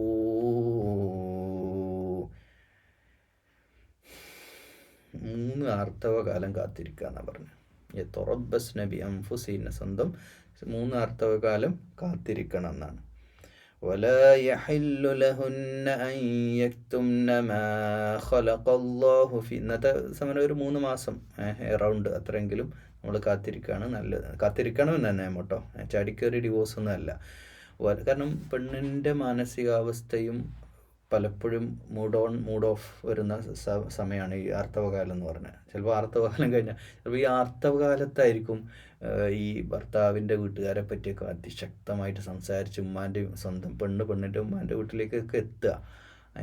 പക്ഷേ ആർത്തവകാലം കഴിഞ്ഞിട്ട് പെണ്ണിനെ പറ്റിയെന്ന് തോന്നുകയാണ്, ഞാൻ പോവാം എൻ്റെ വീട്ടിൽ, എനിക്ക് എൻ്റെ ഭർത്താവ് മതി പറഞ്ഞാൽ അവൾ പെട്ടിയും കിടക്കെടുത്ത് ഇങ്ങോട്ട് പോരും. പക്ഷേ ആ ഒരു സമയമൊന്നും കാത്തിക്കാതെ കിട്ടിയ പാടിൽ കള പറ്റുമെന്ന് കിട്ടുമ്പോഴത്തേക്ക് കയറെടുക്കുന്ന ആങ്ങളമാർ അല്ലെങ്കിൽ പെണ്ണിൻ്റെ ഉപ്പ വല്ലാതെ രോഷം കൊള്ളുന്ന, ഇത്രയും പൈസയും പൊന്നും പവനെ കൊടുത്ത് കെട്ടിച്ചിട്ട് ഇപ്പോഴും ഇങ്ങോട്ടും വിടുക എന്നൊക്കെ പറഞ്ഞ് അവിടെ ഇമോഷണലി അതിനെ കൈകാര്യം ചെയ്യുമ്പോൾ മിക്കവാറും എന്താകും, അവിടെ ബന്ധമില്ലാതാവുകയാണ് ചെയ്യുക. വളരെ ഇത്തരം വിഷയമൊക്കെ ആയിട്ട് നമ്മുടെയൊക്കെ മുമ്പിൽ വരേണ്ട വിഷയമാണ്. ഇന്നല്ലെങ്കിൽ നാളെ നമ്മുടെ മക്കളായിട്ടും അയൽവാസികളായിട്ടും കുടുംബത്തിലൊക്കെ വിഷയം ഉണ്ടാകും. എടുത്തു ചാടിയ ഒരു തീരുമാനം ആരും പോകരുത് എന്ന് ആദ്യം പറയേണ്ടത്. കാരണം ഇതൊക്കെ ഡിവോഴ്സ് എന്നുള്ളത് എത്ര സമയം നീട്ടിക്കൊണ്ടുവരാം അത്രയും നീട്ടിക്കൊണ്ടുപോകാം. പെട്ടെന്ന് തീരുമാനം എടുക്കേണ്ടതല്ല. നിങ്ങളിപ്പം ഡിവോഴ്സിൻ്റെ ന്യായമായ കാരണം കണ്ടാൽ തന്നെ അതൊക്കെ പരിഹരിക്കാൻ പറ്റിയ പരമാവധി പരിഹരിച്ച്. ഡിവോഴ്സ് ഒരിക്കലും ശാശ്വതമായിട്ടുള്ള നന്മ രണ്ടു കൂട്ടർക്കും വരുത്താൻ പോകുന്നില്ല. വലിയ പരിക്കുകൾ തന്നെ രണ്ടു കൂട്ടർക്കും ഉണ്ടാവുക. അതുകൊണ്ട് എപ്പോഴും യുദ്ധം പോലെ തന്നെയാണത്. എപ്പോഴും അത് രഞ്ജിപ്പിലെത്താൻ വേണ്ടി, ഇസ്ലാഹ് ഉണ്ടാക്കാൻ വേണ്ടിയിട്ടും കമ്മിറ്റിയിൽ ഇടപെടുന്ന ആളുകളായി, കമ്മിറ്റിയിൽ ഇടപെടുന്നവരൊക്കെ വളരെ സൂക്ഷിക്കണം ഇത്തരം വിഷയങ്ങളൊക്കെ പറയുമ്പോൾ. രണ്ടു കൂട്ടരുടെ ഭാഗത്ത് കൗൺസിലിങ്ങിനൊക്കെ പോകുന്ന ആളുകളൊക്കെ ഒരുപാട് സെറ്റിങ്സ്, ഇപ്പം 5-10 സെറ്റിങ്സ് എങ്കിലും ഇരുന്നിട്ടൊക്കെ പിന്നെയും വിഷയങ്ങളൊക്കെ കേട്ട് പരിഹരിച്ച് ഒന്നിപ്പിക്കാനുള്ള ശ്രമങ്ങൾ എപ്പോഴും നടത്തിക്കൊണ്ടിരിക്കുക, രണ്ടാക്കാനുള്ള ശ്രമങ്ങളല്ല. കാരണം ഇതിൻ്റെ ഒരു രീതിയും പാറ്റേണും വെച്ച അള്ളാഹ് അങ്ങനെ തന്നെ, അള്ളാഹാണല്ലോ മനുഷ്യനുണ്ടാക്കിയിട്ടുള്ളത്. അപ്പോൾ അങ്ങനെയുള്ള ഇത്രയും സൈക്കിളൊക്കെ കഴിഞ്ഞിട്ട് പീരീഡ്സൊക്കെ ഒരു 3 ആർത്തവ കാലഘട്ടമൊക്കെ കഴിഞ്ഞ് എന്നിട്ടൊക്കെ മതി എന്നാണ്. ولا يحل لهن أن يكتمن ما خلق الله في أرحامهن إن كن يؤمن بالله واليوم الآخر. അവൾക്ക് അനുവദനീയമല്ല. വല യഹില്ലു ലഹുന്ന യക്തുമുന്ന, അള്ളാഹു സൃഷ്ടിച്ചതിനെ മറച്ചു വെക്കുന്ന അനുവദനീയമല്ല. ഫി റഹമിൻ, അതായത് ഗർഭപാത്രത്തിൽ കുഞ്ഞുണ്ടെങ്കിൽ ആ വിഷയമാണ് പറയുന്നത്. അതുകൊണ്ടാണ് അതിൽ 3 അർത്ഥം. അതിൻ്റെ ഒരു നിങ്ങൾ ആലോചിച്ച് നോക്കൂ, എന്തുമാത്രം കാരുണ്യമാണ്. ഇപ്പോൾ ഇങ്ങനെയുള്ളൊരു ബന്ധത്തിലൊരു കുട്ടി ഉണ്ടെങ്കിൽ ആ കുട്ടീനെ പോയിട്ട് അബോർട്ട് ചെയ്യാന്ന് പറഞ്ഞാൽ കൊല്ലുക എന്നാണ് കേട്ടോ. അലസിപ്പിക്കുക, ഗർഭം അലസിപ്പിക്കുക, ഇതൊക്കെ ചെയ്യുന്നവരുണ്ട്, ചെയ്ത ആളുകളുണ്ട്. ഒരു കുട്ടി കല്യാണം കഴിഞ്ഞ് 1-2 മാസം ഭർത്താവിൻ്റെ കൂടെ ജീവിച്ച് പിന്നെ അത് പ്രശ്നത്തിലായി ഡിവോഴ്സ് ആയപ്പോൾ വയറ്റിൽ കുഞ്ഞുണ്ടെന്ന് പറഞ്ഞപ്പോൾ ആ ഭർത്താവിൻ്റെ വീട്ടുകാർ ആ കുട്ടിയെ കൊന്നു കളഞ്ഞു, ഗർഭം അലസിപ്പിച്ച് കളഞ്ഞു. കാരണം ഡിവോഴ്സ് ചെയ്യാൻ വേണ്ടിയിട്ട്. നിങ്ങൾ ആലോചിച്ച് നോക്കൂ, ഇങ്ങനെയൊക്കെ ചെയ്യുന്ന ക്രൂരന്മാരായ ആളുകളുടെ ലോകമാണെന്ന്. അപ്പോൾ അതൊക്കെ മനസ്സിലാക്കാൻ വേണ്ടി, അത് വെറുതെ ഒരു 3 മാസം വിട്ടല്ല. 3 മാസം കൊണ്ട് കുറേ കാര്യമുണ്ട്. ഒരു 3 മാസമോ 4 മാസമോ വെയിറ്റ് ചെയ്യുക എന്ന് പറഞ്ഞാൽ അതിൻ്റെ ഇടയ്ക്ക് കുട്ടി ഉണ്ടോ ഇല്ലയെന്ന് അറിയാം. അതോടൊപ്പം തന്നെ പിന്നെ ചിലപ്പോൾ മാനസികമായിട്ട് വിരമിൽ അടുക്കാൻ, പ്രത്യേകിച്ച് പെണ്ണിൻ്റെ ഭാഗത്തു നിന്ന് എന്തായാലും അടുക്കാനുള്ളൊരു സാധ്യതയൊക്കെ അവിടെ കാണുന്നുണ്ട്. റഹ്മത്താണ്, അള്ളാഹിൻ്റെ കാരുണ്യമാണ്. മാ ഖലഖല്ലാഹു ഫി അർഹാമിഹിന്ന ഇൻ കുന്ന യുമിന്ന ബില്ലാഹി വൽ യൗമിൽ ആഖിർ. അല്ലേ? അപ്പോൾ അള്ളാഹിൻ്റെ റഹ്മത്ത് മനസ്സിലാക്കുക. ഒരിക്കലും അത് മറച്ചു വെക്കാൻ പാടില്ല. ഇൻകുന്ന മിന്ന ബില്ലാഹി വൽ യൗമിൽ ആഖിർ. അപ്പോൾ 3 മാസമുറ ഉണ്ടാവുന്നവരെ തങ്ങളെ സ്വയം നിയന്ത്രിച്ചിട്ട് കഴിയുക. എവിടെ? ഭർത്താവിൻ്റെ വീട്ടിൽ, ഭർത്താവിൻ്റെ ചെലവിൽ. അള്ളാഹു അവരുടെ ഗർഭാശയങ്ങളിൽ ഇട്ടിച്ചതിന് മറച്ചു വെക്കാനും പാടില്ല എന്നും പറഞ്ഞു. എന്നിട്ട് അള്ളാഹുലും അന്ത്യത്തിലും നിങ്ങൾ വിശ്വസിക്കുന്നവരാണെങ്കിൽ ഇങ്ങനെയൊക്കെ ചെയ്യുക. ഇൻകുന്നയു മിന്ന ഇല്ല അല്ല, നിങ്ങൾ കാഫിറോ സത്യനിഷേധിയോ നിങ്ങൾ തോന്നിയ പോലെ ജീവിക്കുന്നതാണ് നിങ്ങൾക്ക് പിന്നെ തോന്നിയ പോലെ കല്ലി വല്ലി എന്ന് തന്നെയാണ് അല്ലേ. فبغولتهن أحق بردهن في ذلك إن أرادوا إصلاحا. ഇനി മാത്രമല്ല അതിൻ്റെ ഇടയിൽ ഒരു ഗോൾഡൻ ചാൻസ് ഉണ്ട്. ഇതൊക്കെ എവിടെയാണ്, ഏത് ദർശനത്തിലാണുള്ളത്? ഇപ്പോൾ നാട്ടിലുള്ള ഡിവോഴ്സ് നിങ്ങൾ എടുത്ത് വെക്കുക, ഡിവോഴ്സ് കഴിഞ്ഞില്ലേ. ഇവിടെ അങ്ങനെയൊന്നുമല്ല. ഇത്രയും മാസങ്ങൾക്ക് ശേഷം എന്തൊക്കെ പ്രോസസ്സ് കഴിഞ്ഞു. ആദ്യം 10 മിനിറ്റ് സംസാരിച്ച് നോക്കുക, സംസാരിച്ച് ഭാര്യയും ഭർത്താവും തമ്മിൽ തീർക്കാൻ നോക്കുക, പറ്റിയില്ല പിന്നെയും പിന്നെ കടപ്പുറം മാറിക്കിടക്കുക, മാനസികമായിട്ട് അങ്ങനെയും കുറച്ച് ശ്രമങ്ങൾ നടത്തുക. പരസ്പരം രണ്ടു കൂട്ടരും നടക്കില്ല, ഒരു മധ്യസ്ഥനെ വെച്ചിട്ട് നടുവിലൊരാളെ നിർത്തിയിട്ട് സംസാരിച്ച് നോക്കുക. എന്നിട്ടും ശരിയാവണില്ലെങ്കിൽ പിന്നെ മധ്യസ്ഥരുടെ കമ്മിറ്റിക്കാരൊക്കെ കൂടി എന്നുള്ള ചർച്ചകൾ നടത്തുക. എന്നിട്ട് തൊലാഖ് തീരുമാനിക്കേണ്ട അവസ്ഥ എത്തുന്നവരെ കൗൺസിലിങ്ങും കാര്യമൊക്കെ ആയിട്ട് മുന്നോട്ട് പോവുക. എന്നിട്ട് തൊലാഖ് എത്തിക്കഴിഞ്ഞാൽ ആ തൊലാഖിൻ്റെ സന്ദർഭത്തിൽ 3-4 മാസം ഭാര്യ നിൽക്കേണ്ട. ഭാര്യ ഇപ്പം എന്താ ഏറ്റവും കൂടുതൽ സംഭവിക്കുന്ന ഏറ്റവും അപകടകരമായിട്ടുള്ള, ഒരിക്കലും ഇസ്ലാമിക വിരുദ്ധമായൊരു കാര്യം എന്താ അറിയോ? തെറ്റുന്നതിൻ്റെ 1-ാം തീയതി തന്നെ പെണ്ണ് പെട്ടിയും ബാഗ് എടുത്ത് പെണ്ണിൻ്റെ പുരയൊക്കെ എടുക്കും. പിന്നെ യുദ്ധം അങ്ങനെയാണ്. പിന്നെ സൈലൻറ്റ് വാർ നടക്കുക. ഫോൺ വഴിയും വാട്സപ്പ് വഴിയും ഫോൺ കോൾ വഴിയുള്ള യുദ്ധം, അങ്ങോട്ടും ഇങ്ങോട്ടും കമ്മിറ്റിക്കാരെ വിളിച്ച് അങ്ങോട്ടും ഇങ്ങോട്ടും ചളി വാരി എറിഞ്ഞ് ഇതാണ് നടക്കുന്നത്. ഇതെല്ലാം നടക്കേണ്ടത്. പക്ഷെ ഇത് നടക്കണം. ഇതാണ് ദീൻ. എന്ത്? പെണ്ണ് തെറ്റിക്കഴിഞ്ഞാൽ പെണ്ണ് ഭർത്താവിൻ്റെ വീട്ടിൽ തന്നെ നിൽക്കണം. അത് പെണ്ണ് മനസ്സിലാക്കേണ്ട കാര്യം, ഇത് ഇസ്ലാമിൻ്റെ നിയമമാണ്. 1-ാം തൊലാഖിന് ശേഷം ഈ ശബ്ദം കേൾക്കുന്ന കമ്മിറ്റിക്കാരെ, പള്ളി കമ്മിറ്റിയിലൊക്കെ ഹോൾഡുള്ള ആളുകൾ, നിങ്ങളൊക്കെ ശ്രദ്ധിക്കേണ്ട ഒരു കാര്യം, നിങ്ങളെ മുമ്പിൽ ഡിവോഴ്സ് വന്ന് ആദ്യം അവരോട് പറയാം, 1-ാം തൊലാഖിന് ശേഷം പെണ്ണിൻ്റെ വീട്ടിൽ ആണിൻ്റെ വീട്ടിൽ ആണിൻ്റെ ചെലവിൽ 3-4 മാസം അവിടെ നിൽക്കട്ടെ. എന്നിട്ട് മതി തൊലാഖ്. ഇത് ഖുർആൻ്റെ നിയമമാണ്. അത് മനസ്സിലാക്കിയാൽ തന്നെ ഇതിൽ തന്നെ തീരും. 90% പ്രശ്നങ്ങൾ ഒരു 4 മാസം ഒരുമിച്ച് നിന്നാൽ തീരാവുന്നേ ഉള്ളൂ. 4 മാസം ഒന്നും വേണ്ടി വരും. മിക്കവാറും ആ തൊലാഖ് ക്യാൻസൽ ചെയ്യേണ്ടി വരും. അപ്പോൾ പറയാം, ഇവിടെ ഈ തൊലാഖ് ചെയ്ത ആൾക്കാരൊക്കെ ഒന്ന് ശരിക്കൊന്ന് ഭർത്താക്കന്മാരെ വിളിച്ച് വെച്ചാൽ നിങ്ങൾ എപ്പോഴേ 1-ാം തൊലാഖ് ചോദിച്ചാൽ അവർക്ക് മറുപടി പോലും ഉണ്ടാവില്ല. ഇതിനൊക്കെ കൂട്ടു നിൽക്കുന്ന കമ്മിറ്റിക്കാരെ, സാക്ഷികളായൊക്കെ പൂപ്പിടാൻ പോകുന്നവരെ, നിങ്ങളൊക്കെ ഖുർആൻ പഠിച്ചിരുന്നെങ്കിൽ നിങ്ങളൊന്നും ഇങ്ങനെ ചെയ്യില്ലായിരുന്നു. ചോദിക്കണം തൊലാഖിൻ്റെ ഡിവോഴ്സിൻ്റെ സമയത്ത് നിങ്ങൾ എവിടുന്ന 1-ാം തൊലാഖ് ചൊല്ലിയെന്ന്. നോട്ടറുടെ മുമ്പിൽ സൈൻ ചെയ്യാൻ വരുമ്പോൾ 1-ാം തൊലാഖ് കഴിഞ്ഞിട്ട് 4 മാസം പെണ്ണ് ഇങ്ങനെ വെയിറ്റ് ചെയ്യണ്ടേ, എന്നിട്ടല്ലേ 2-ാം തൊലാഖ് ചെയ്യട്ടെ. നിങ്ങൾ എവിടുന്ന ദീന് പഠിച്ചതെന്ന് ചോദിക്കണം. അവളെ തിരിച്ചെടുക്കുകയാണെങ്കിൽ നല്ല രീതിയിൽ അവളെ തിരിച്ചെടുക്കാൻ തന്നെ ഇവന് ആ 4 മാസത്തിൻ്റെ ഇടയ്ക്ക് അങ്ങനെ ഒരു ഓപ്ഷൻ ഉണ്ട്. അങ്ങനെ ഒരു ഓപ്ഷൻ ആണിന് കൊടുത്തിരിക്കുന്നു ഇസ്ലാം. ഒഴിവാക്കിയ പെണ്ണിനെ തിരിച്ചെടുക്കാൻ 1-ാം തൊലാഖിന് ശേഷം വലഹുന്ന മിസ്ലുല്ലദീ അലൈഹിന്ന ബിൽ മഅറൂഫ്.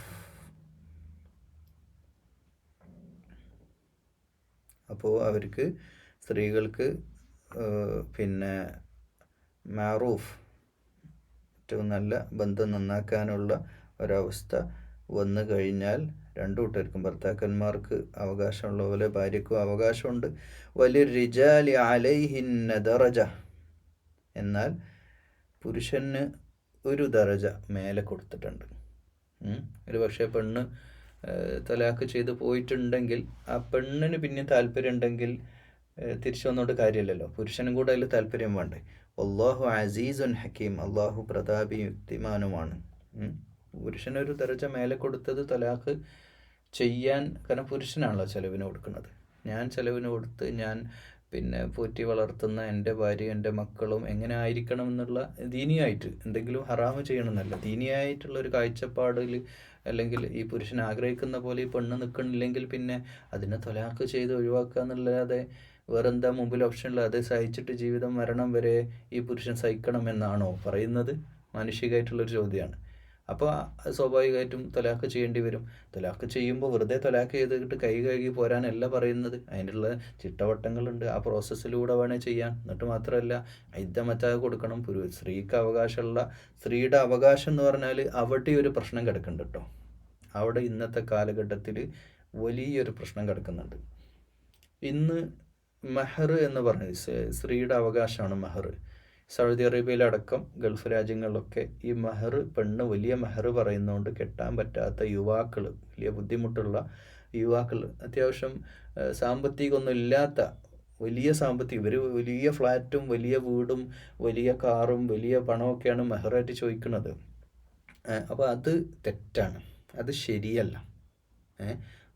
അല്ലെങ്കിൽ ആ പെണ്ണ് അങ്ങനെ ഡിമാൻഡ് ചെയ്യുകയാണെങ്കിൽ അങ്ങനെയുള്ളവൻ പോയിട്ട് കെട്ടിക്കോട്ടെ, അങ്ങനെ വിചാരിക്കേണ്ടി വരും. അതേപോലെ തന്നെ നാട്ടിലേക്ക് വരുമ്പോൾ സ്ത്രീധനം പല വഴിയിൽ സംഘടനകൾക്ക് അതിശക്തമായിട്ട് എതിരിടേണ്ട ഒരു കാര്യമാണ് സ്ത്രീധനം. അതിനെ പറ്റി ഞാൻ കൂടുതൽ പറയണ്ടല്ലോ, നിങ്ങൾക്കൊക്കെ അറിയാം. ഇതിൽ സ്ത്രീധനം വാങ്ങി കല്യാണം കഴിച്ചവരുണ്ടാവും, വാങ്ങാതെ കല്യാണം കഴിച്ചവരുണ്ടാവും. പിന്നെ സ്ത്രീധനം എന്ന് പറഞ്ഞാൽ എന്താണെന്നും പറഞ്ഞുതരാം. ഒരു നിക്കാഹുമായിട്ട് ബന്ധപ്പെട്ട് ഒരാൾ കല്യാണം കഴിച്ചു. ആ കല്യാണം കഴിക്കുമ്പോൾ തന്നെ നിശ്ചയ സമയത്ത് തന്നെ അങ്ങോട്ട് പറഞ്ഞു, ഞങ്ങൾ 101 പവനാണ് ഞങ്ങൾ പ്രതീക്ഷിക്കുന്നത്. അപ്പോൾ ആ വാപ്പ എഗ്രി ചെയ്തു, 101 പവൻ ഞങ്ങൾ തരാമെന്ന് പറഞ്ഞു. അങ്ങനെ കൊടുക്കുന്ന അതിനെയാണ് സ്ത്രീധനം എന്ന് പറയും, ഡൗറി. അത് ഇന്ത്യൻ നിയമപ്രകാരം, ഇസ്ലാമിക നിയമപ്രകാരം, മനുഷ്യത്വപരമായിട്ട് അത് തെറ്റ് തന്നെയാണ്. പക്ഷേ നിക്കാഹ് കഴിഞ്ഞു, ഭർത്താവ് അത്ര വലിയ സമ്പന്നനൊന്നുമല്ല, ഭാര്യക്കാവട്ടെ ഒറ്റ മോളേ ഉള്ളൂ, അവർക്ക് ഒരുപാട് ഏക്കർ കണക്കിന് സ്ഥലവും ബിസിനസ്സും പ്രോപ്പർട്ടിയും ഒക്കെ ഉണ്ട്.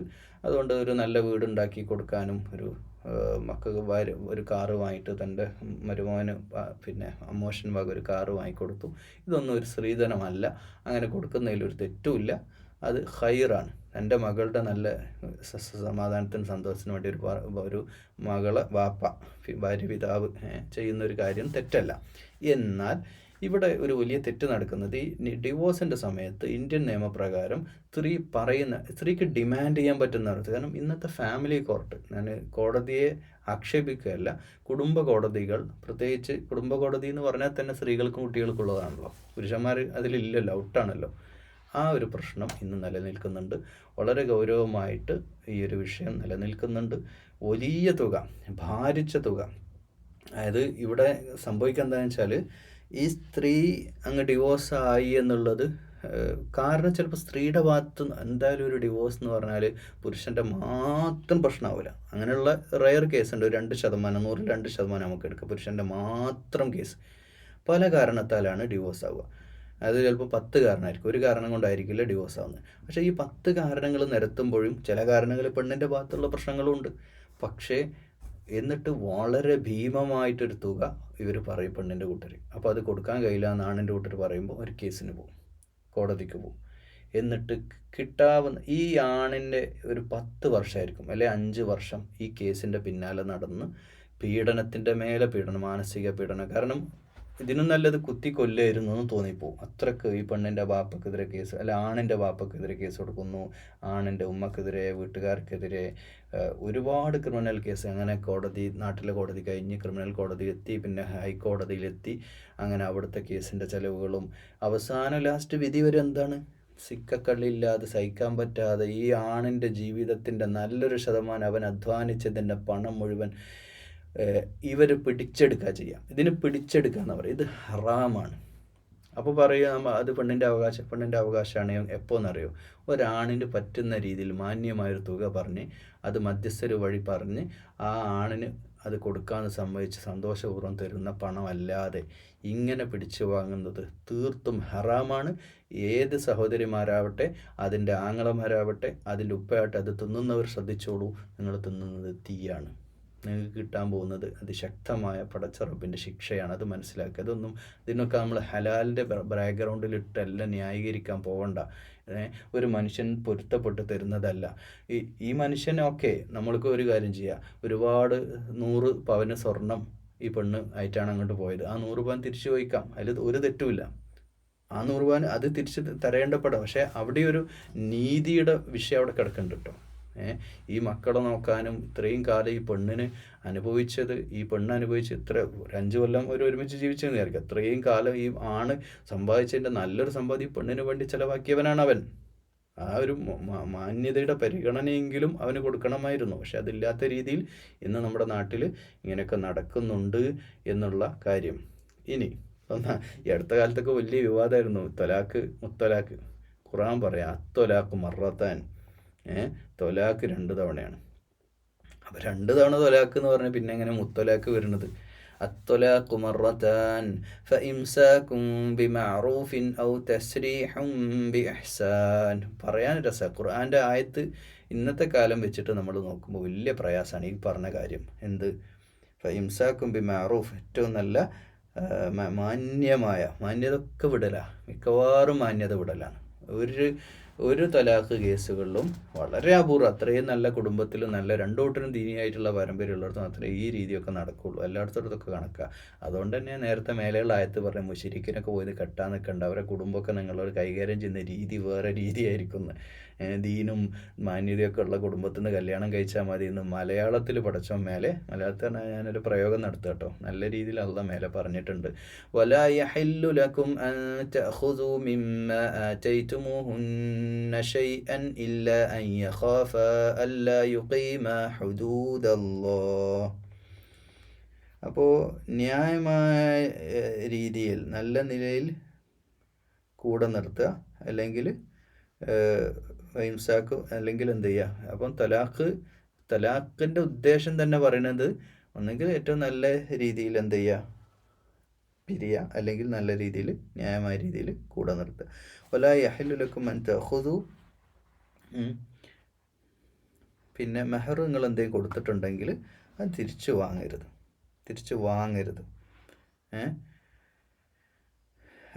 അള്ളാഹുവിൻ്റെ നിയമപരിധികൾ പാലിക്കാൻ കഴിയില്ലെന്ന് ആശ. വലാ ആതൈതുമുഹുന്ന ശൈഅൻ ഇല്ലാ യഖാഫ യുഖീമ ഹുദൂദല്ലാഹ്. അങ്ങനെ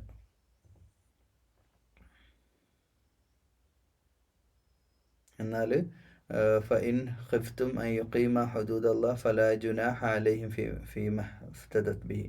സ്ത്രീക്ക് ഇപ്പം തോന്നുകയാണ് ഇനി അത് കൊടുക്കണം തോന്നിയാൽ കൊടുക്കാം, പക്ഷെ അത് പിടിച്ചു വാങ്ങാൻ പാടില്ല. അപ്പോൾ ഇതൊക്കെ തിൽക ഹുദൂദല്ലാഹ് ഫലാ തഅതദൂഹ. അള്ളാഹുവിൻ്റെ നിയമപരിധികളാണ്, അത് ലംഘിക്കരുത്.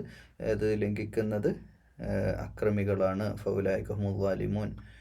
ഗുഡ് മീനിങ് വരാം. തൊലാഖു മറത്താൻ, അത് 2 തവണയാണ്. 2 തവണയായിട്ടാണ് ഇത് കൊടുക്കേണ്ടത്. അപ്പം ഒന്നെങ്കിൽ ഫഇംസാക്ക് ചെയ്യാം. തൊലാഖ് എന്നുള്ള 2 ആക്കാനുള്ളതല്ല, തൊലാഖ് എന്തിനുള്ളതാണ്? 1 ആക്കാനുള്ളതാണ്. ഫഇംസാക്ക് 1 ആക്കുക, നല്ല രീതിയിൽ മാന്യമായിട്ട്. അപ്പോൾ മിക്കവാറും മാന്യമായിട്ട് 1 ആക്കേണ്ടി വരും. പറഞ്ഞ രീതിയിൽ ഇസ്ലാമിക നിയമമുറപ്രകാരം തൊലാഖ് ചെയ്യുകയാണെങ്കിൽ ഒരിക്കലും തൊലാഖ് വഴി ഒരു പെണ്ണ് വിട്ടുപോല, ആണും വിട്ടുപോല. പക്ഷെ തോന്നിയ പോലെ ആളുകൾ ഇടപെട്ട്, പുറത്തുനിന്ന് ആളുകൾ ഇടപെട്ട് സ്ട്രോങ് ആയിട്ട് അതും ഇതും പറഞ്ഞ് ചളിവാരി എറിയലും അങ്ങോട്ടും ഇതൊക്കെ മാന്യത ഉണ്ട്. വ്യഭിചാര ആരോപണം വരെ അങ്ങോട്ടും ഇങ്ങോട്ടും എന്തൊക്കെയാ ഒരു ഡിവോഴ്സിൻ്റെ ആ ഒരു മാസങ്ങളൊക്കെ പറഞ്ഞ് പരുത്താന്നറിയാം. നാണം കെടുത്ത പരസ്പരം അങ്ങോട്ടും ഇങ്ങോട്ടും എല്ലാ നന്മകളും, ആ വിവാഹം മൂലമുണ്ടായ എല്ലാ നന്മകളും ഇല്ലാത്ത രീതിയിൽ പരസ്പരം അങ്ങോട്ടും ഇങ്ങോട്ടും പറഞ്ഞ് അങ്ങോട്ടും ഇങ്ങോട്ടും. അതിനൊക്കെ പറ്റിയ ആളുകളെ, പക്വതയുള്ള ആളുകളെ വേണ്ട ഇതിനൊക്കെ നിർത്താൻ. എന്നിട്ട് ആരൊക്കെയോ പിടിച്ചിട്ട് വിളിച്ച് കമ്മിറ്റിയിൽ ഇരുന്നിട്ട് അവർ തമ്മിൽ അങ്ങോട്ടും ഇങ്ങോട്ടും 1 2 പറഞ്ഞ് കമ്മിറ്റികൾ തന്നെ തെറ്റിയപ്പോൾ ചരിത്രമുണ്ട്. കമ്മിറ്റികൾ തന്നെ ആളുകൾ തമ്മിൽ അങ്ങോട്ടും ഇങ്ങോട്ടും തെറ്റേണ്ടി വന്ന അവസ്ഥ. അപ്പോൾ ഇങ്ങനെയൊക്കെയുള്ള അവസ്ഥയിൽ എത്താൻ പാടില്ല. ഒക്കെ നല്ല രീതിയിൽ അവർ ഒന്നാവാനാണ് തൊലാഖ്. ഇനി ഒന്നാവണില്ലെങ്കിൽ തസ്രീഹും ബിഇഹ്സാൻ, അല്ലെങ്കിൽ നല്ല ഹിസാനോടുകൂടെ പരസ്പരം നന്മ ആഗ്രഹിച്ചിട്ട് പിരിയാം. ലാ യഹില്ലു, നിങ്ങൾക്ക് അനുവദനീയമല്ല ലക്കും തഖുദു ബിമാ ആതൈതും, ഒക്കെ എന്താണോ കൊടുത്തിട്ടുള്ളത് അത് അങ്ങോട്ട് തിരിച്ചു വയ്ക്കും. ഞാൻ കുറേ ഡ്രസ്സ് എടുത്ത് തന്നിട്ടില്ലേ, എൻ്റെ സ്കൂട്ടറല്ലേ ഉപയോഗിക്കണം, അങ്ങോട്ട് ഇങ്ങനെ എല്ലാം ഇങ്ങോട്ട് തിരിച്ച് വാങ്ങരുത്. അത് നിങ്ങൾ അങ്ങോട്ട് പൊരുത്തപ്പെട്ടു കൊടുത്ത് നിങ്ങൾ അങ്ങോട്ട് പെണ്ണിനുള്ളത് കൊടുക്കുക, അങ്ങോട്ട് തിരിച്ച് വാങ്ങരുത്. ഇല്ലാ യഖാഫ അൻ യുഖീമ ഹുദൂദല്ലാഹ്, ഇതൊക്കെ അള്ളാഹുവിൻ്റെ അതിർവരമ്പുകളാണ്, അതൊക്കെ നിങ്ങൾ പാലിക്കുക. ഫഇൻ ഖിഫ്തും അല്ലാ യുഖീമ ഹുദൂദല്ലാഹ്, നിങ്ങൾ അള്ളാഹുവിൻ്റെ പരസ്പരം നല്ല 2 പേർക്കും പിന്നെ അള്ളാഹുവിൻ്റെ നിയമങ്ങൾ പാലിക്കാൻ ഭയപ്പെടുകയാണെങ്കിൽ, അള്ളാഹുവിൻ്റെ അതിർവരമ്പുകൾ പാലിക്കാൻ നിങ്ങൾ ഭയപ്പെടുകയാണെങ്കിൽ ഫലാ ജുനാഹ അലൈഹിമാ ഫീമാ ഇഫ്തദത് ബിഹി. ഒരു പെണ്ണ് തീരുമാനം എടുക്കുകയാണ്, അത് അങ്ങ് കൊടുത്തേക്കാം, എനിക്കതിൻ്റെ ആവശ്യമില്ല എന്ന രീതിയിൽ പറയുകയാണെങ്കിൽ അത് കൊടുക്കാം. പരസ്പരം പൊരുത്തപ്പെടുന്നതിലൊന്നും തെറ്റില്ല. പക്ഷെ അള്ളാഹുവിൻ്റെ നിയമം ഇങ്ങനെയാണ് എന്ന് പറയും. തിൽക ഹുദൂദുല്ലാഹ്, അള്ളാഹുവിൻ്റെ പരിധികളാണ്. ഫലാ തഅ്തദുഹ, അത് ലംഘിക്കാതിരിക്കുക. ഫൗലായിക, ആരാണോ അത് ലംഘിക്കുന്നത്, നിയമങ്ങളൊക്കെ തെറ്റിക്കുന്ന ആരാണോ, ഫൗലായിക ഹുമു ളാലിമൂൻ. മഹറിൻ്റെ വിഷയമാണ് ഇവിടെ അടിസ്ഥാനപരമായിട്ട് ഇതിൽ പറയുന്നത്. എന്ന് വെച്ചാൽ അവിടെയും സ്ത്രീയെ ആദരിക്കുന്നു എന്നുള്ളതാണ്. സ്ത്രീയുടെ മഹത്വത്തെ ഇസ്ലാം പരിഗണിക്കുന്ന അവിടെ എന്നുള്ളതാണ്. ഒരു ഡിവോഴ്സോടുകൂടെ സ്ത്രീ എന്നേക്കും ഒന്നുമില്ലാത്തവളായിട്ട് മാറരുത്. അവൾക്കുള്ളത് അടുത്തൊരു കൊല്ലത്തേക്കുള്ളതെങ്കിലും പിന്നെ അവർക്ക് ജീവിക്കാനുള്ള വക എന്താണ് ഇദ്ദമത്തായി കൊടുക്കേണ്ടത് പറഞ്ഞാൽ അടുത്തൊരു വർഷത്തേക്കെങ്കിലും, ഒരു വർഷത്തേക്ക് ജീവിക്കാനുള്ള തുകയാണ് ഇദ്ദമത്ത. പക്ഷേ ഒരു വർഷമല്ല, ആയുഷ്കാലം മുഴുവൻ ജീവിക്കാനുള്ള സ്വത്തൊക്കെയാണ് ഡിമാൻഡ് ചെയ്തിട്ട് ആണിനെ വട്ടം കറക്കിയിട്ട് വാങ്ങുന്ന സംവിധാനമൊക്കെ ഉണ്ട്. അതൊക്കെ തെറ്റാണ്. അതുകൊണ്ടൊന്നും ഒരു ബർക്കത്തും ജീവിതത്തിൽ ഉണ്ടാവാൻ പോകുന്നില്ല. സഹോദരിമാരുടെ പിതാക്കന്മാരും മാതാപിതാക്കളും ഈ വാക്ക് കേൾക്കണം. ഓക്കെ, പൊരുത്തപ്പെട്ട് തന്നെ നമുക്ക് വാങ്ങാം, അല്ലാത്ത നമ്മൾ സ്വീകരിക്കുന്നത് നമുക്ക് ഹലാലാവൂല. فإن طلقها فلا تحل له من بعد حتى تنكح زوجا غيره. ഇനി ഫൈൻ തൊല്ലഖഹ, പിന്നീട് അവളെ വിവാചനം നടത്തിയാൽ, ഫലാ തഹില്ല ലഹു മിൻ ബഅദി ഹത്താ തൻകിഹ, നിങ്ങൾ വിവാചനം നടത്തിയാൽ മിൻ ബഅദി ഹത്താ തൻകിഹ സൗജൻ ഗൈറ,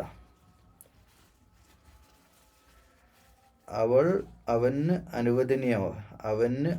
അനുവദനീയമാവുകയില്ല. ഫൈൻ തൊല്ലഖ, പിന്നീട് അവളെ വിവാഹമോചനം നടത്തിയാൽ അവന് തൻകിഹ, ഒരു ഭർത്താവിനെ, അവനല്ലാത്ത ഒരു ഭർത്താവിനെ സ്വീകരിച്ചാലല്ലാതെ അവന് അനുവദനീയമാവില്ല.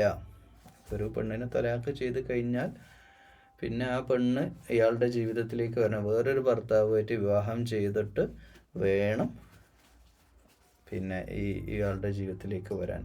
അത്രയും പ്രയാസമുള്ളതുകൊണ്ടായിരിക്കുമല്ലോ അന്ന് അവർ പിരിഞ്ഞിട്ടുണ്ടാവുക. ഖുൽഉ ചെയ്യല്ലല്ലോ, തൊലാഖല്ലേ. തൊലാഖും ഖുൽഉം വേറെയാണല്ലോ. അപ്പോൾ ഒരു ആണ് പെണ്ണിനെ അങ്ങനെ ഉപേക്ഷിച്ചിട്ടുണ്ടെങ്കിൽ പിന്നെ ചാടിക്കയറി തൊലാഖ് തിരിച്ചെടുത്ത് കഴിഞ്ഞാൽ അത് ഇസ്ലാമികമായിട്ട് തെറ്റാണ്.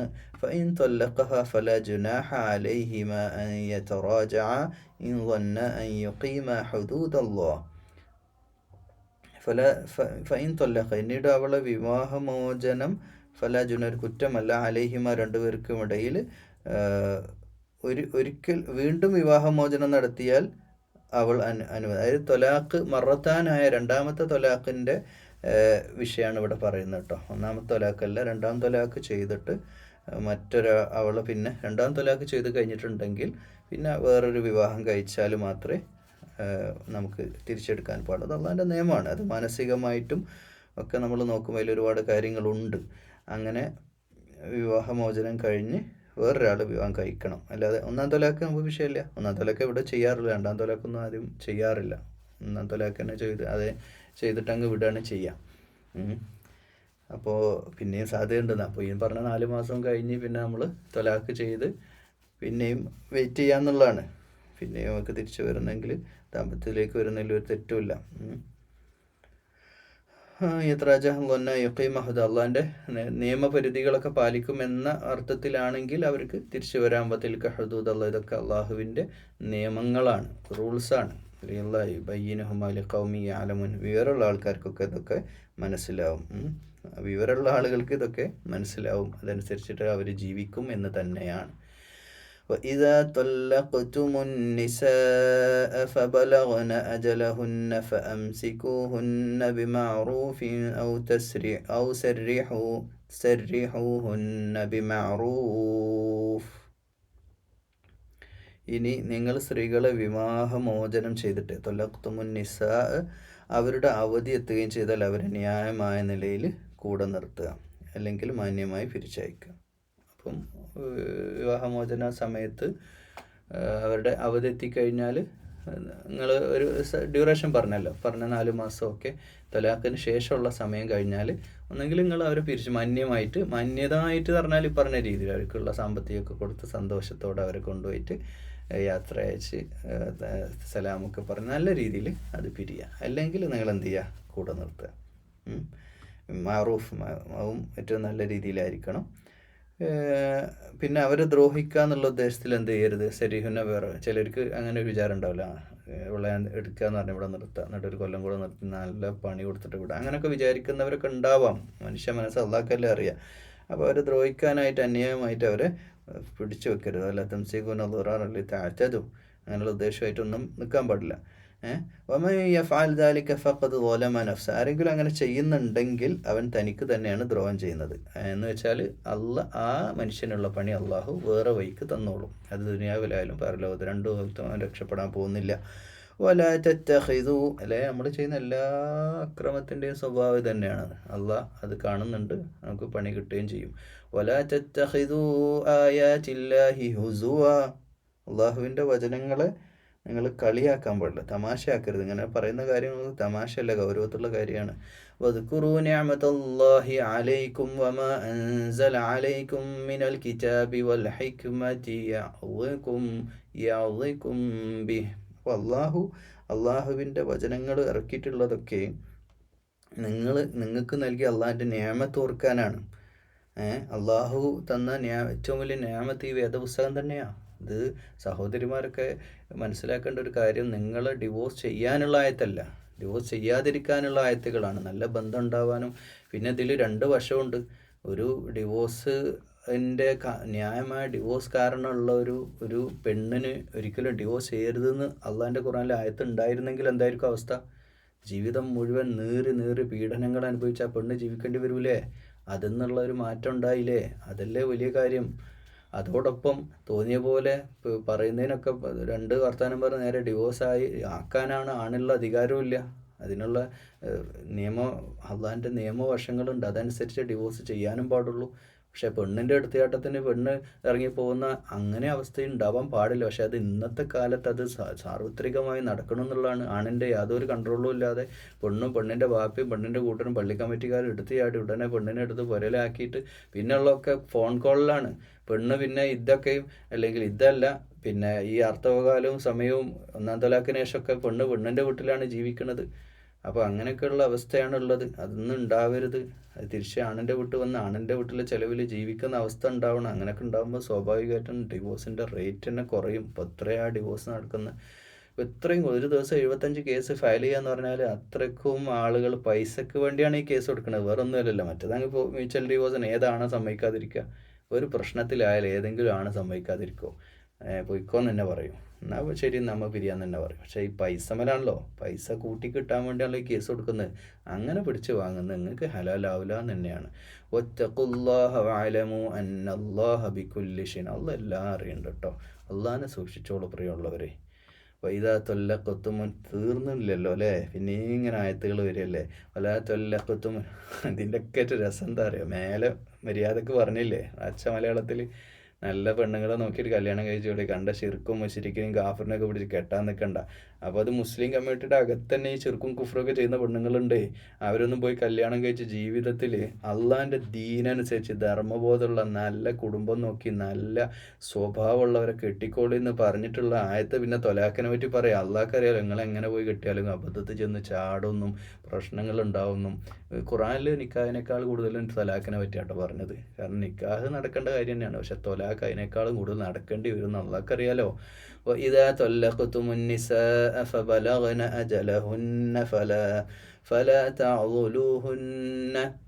فلا تعضلوهن أن ينكحن أزواجهن إذا تراضوا بينهم بالمعروف.